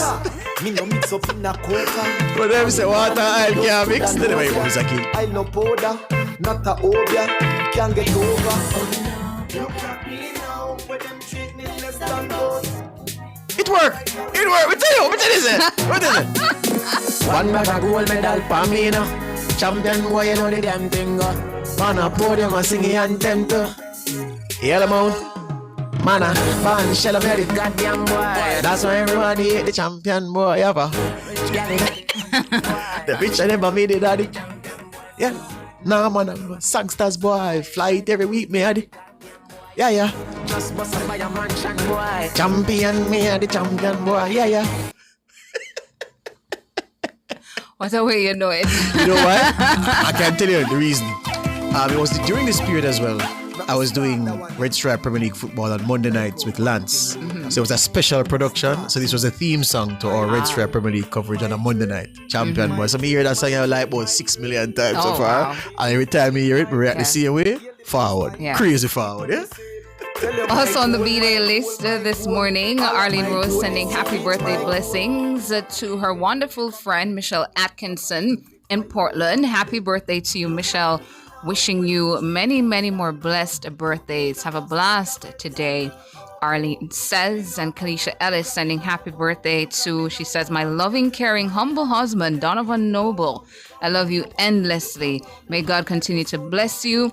I wouldn't trade you for another. Me and you together forever. Happy, happy birthday to you, Donovan. From your wife, Kalisha Ellis, here in the YouTube chat. Chris Mulling says the best song from Alkaline is Champion Boy. I wouldn't disagree with you, Chris. I'd say that Formula has a special feel as well. Them they want we got to come back with the Formula. Yeah, well, so but big one, big Champion Boy, big tune. I will not reveal the one I like. Me know which one I like, man. And then let me spoil you again. That is you not like. I don't know what that. No, that's. I don't know what that. You don't never get. No. I would guess, right. but try not. I'll give it another one. Yeah. In the meantime, while you think about that. No, that's not it at all. I mean, no know what them do to my heart. Who else is on the birthday list? This is Incognito. Incognito, the kind of things that are nice here. It's not fit for airplay. You're deaf. It isn't. Who else? Mrs. Thomas, good morning to you down there in St. Elizabeth. And you and Mr. Thomas, boy. Yeah, there are stories to tell, mommy. There are stories to tell. But me not tell them, so. Who else is on the birthday list? Are those all birthdays? Listen, if you're celebrating your birthday today, where did you get that tune from? I remember when I were host, it was Kalila. I was with Kalila at the time, right? On the program. And you played it for the first time. Where you get it from? Ruben, of blessed memory. Ruben last name again? Oh, and he played it. Uh-huh. You buck up on the song by buck up. Oh yeah. Well, Tana, he man nearly kill you with the tune. He find the tune in the morning and the man play the tune every morning. We have a significant claim to make. Say we bust that tune, you know. Yeah. But it's such a good song. Man, top song. It's a good song. Let's be top song. Yeah. So, again, if you're celebrating your birthday today, happy Chris birthday Mulling to says, you. not mean to cut you, but happy birthday to Clifford Williams, Correctional Officer. Clifford Williams, Correctional Officer. Chris Mulling sending happy birthday greetings to you. Davnet says, happy belated birthday to me. I became 55 on the 19th, so belated happy birthday greetings to you, Davnet, on reaching 55. Etta Barkley says, happy anniversary to Reverend Valentine and Mrs. Wallace, who are celebrating their wedding anniversary today. So Reverend Valentine and Mrs. Wallace, happy anniversary to you, coming to you from Etta Barkley. Look at me now, and me can tell you my life. For them used to go round me, go round. No one used to come round me. My life was so lonely. Marcia Favor More Than a Congo says, please send birthday greetings to my granddaughter Elizabeth Johnson, the next Miss Canada. Yeah? So Elizabeth Johnson, your grandmother, Marcia, says you're going to be the next Miss Canada, and she's sending happy birthday greetings to you. Desmond and Bobette Mackenzie, more blessings to you. Happy anniversary to you from Kalisha Ellis. No, Marcia. Come on, man. Because you're not going to faint a while ago. Desmond and Bobette Mackenzie. Happy wedding anniversary to you, coming from Kalisha Ellis. Hey, anyone, all you want to tell me happy birthday for my birthday, you know? Me done with you, you know, because I tell you every day the whole world get birthday greetings from you. So you better make sure it's when me and Tana won't come. Well, Tana won't gone recently. But you better make sure, Arlene, me I watch you, you know. Any of my own come in and tell me happy birthday, me you finish, mash up. Arlene is now the president of the NTM birthday club, you know. Take over from Sergeant Wallace. What she said? Oh! Papa Nana has called in to say he's sending. I want you send happy birthday greetings to the Prime Minister. So Papa Nana sending happy birthday greetings to Prime Minister Dr. Andrew Holness. Dr. Holness, Papa Nana has called in to send birthday greetings to you. That's how serious it is, all right? Good. My life was so lonely. Look at me now. The Birthday Club was brought to you by Burger King. Have you tried the Burger King's new cheesy fries? Get the best tasting fries topped with a creamy jalapeno cheese sauce. Get yours today. For a way to get to all I wanna do, yeah. All I wanna do is live a little, breathe a little, and go and enjoy life. They're going to lock up Arlene right now for breaching the Data Protection Act because she have everybody information. Listen, it was sent to her, okay? Arlene, you have everybody data. We don't know where the government are going to work out when they're going to lock you up. It was sent to you. They volunteered the information. You know what? But that's about it for the show. Thank you so much for tuning in to Nationwide This Morning, NTM. Thanks so much to our technical operator, Jermaine King, the musical maestro. Thanks as well to our super producer, Michelle McCrae Smith, and our super editor, Kimon Thompson. Up next, the Consumer Hour with Norgay Banton, and at 10, Cliff News Online. I'm Tana. Arlene, make a piece of sponge cake for your sleep on here. Oh, John. Good morning. You've just heard Nationwide This Morning on Nationwide 90 FM.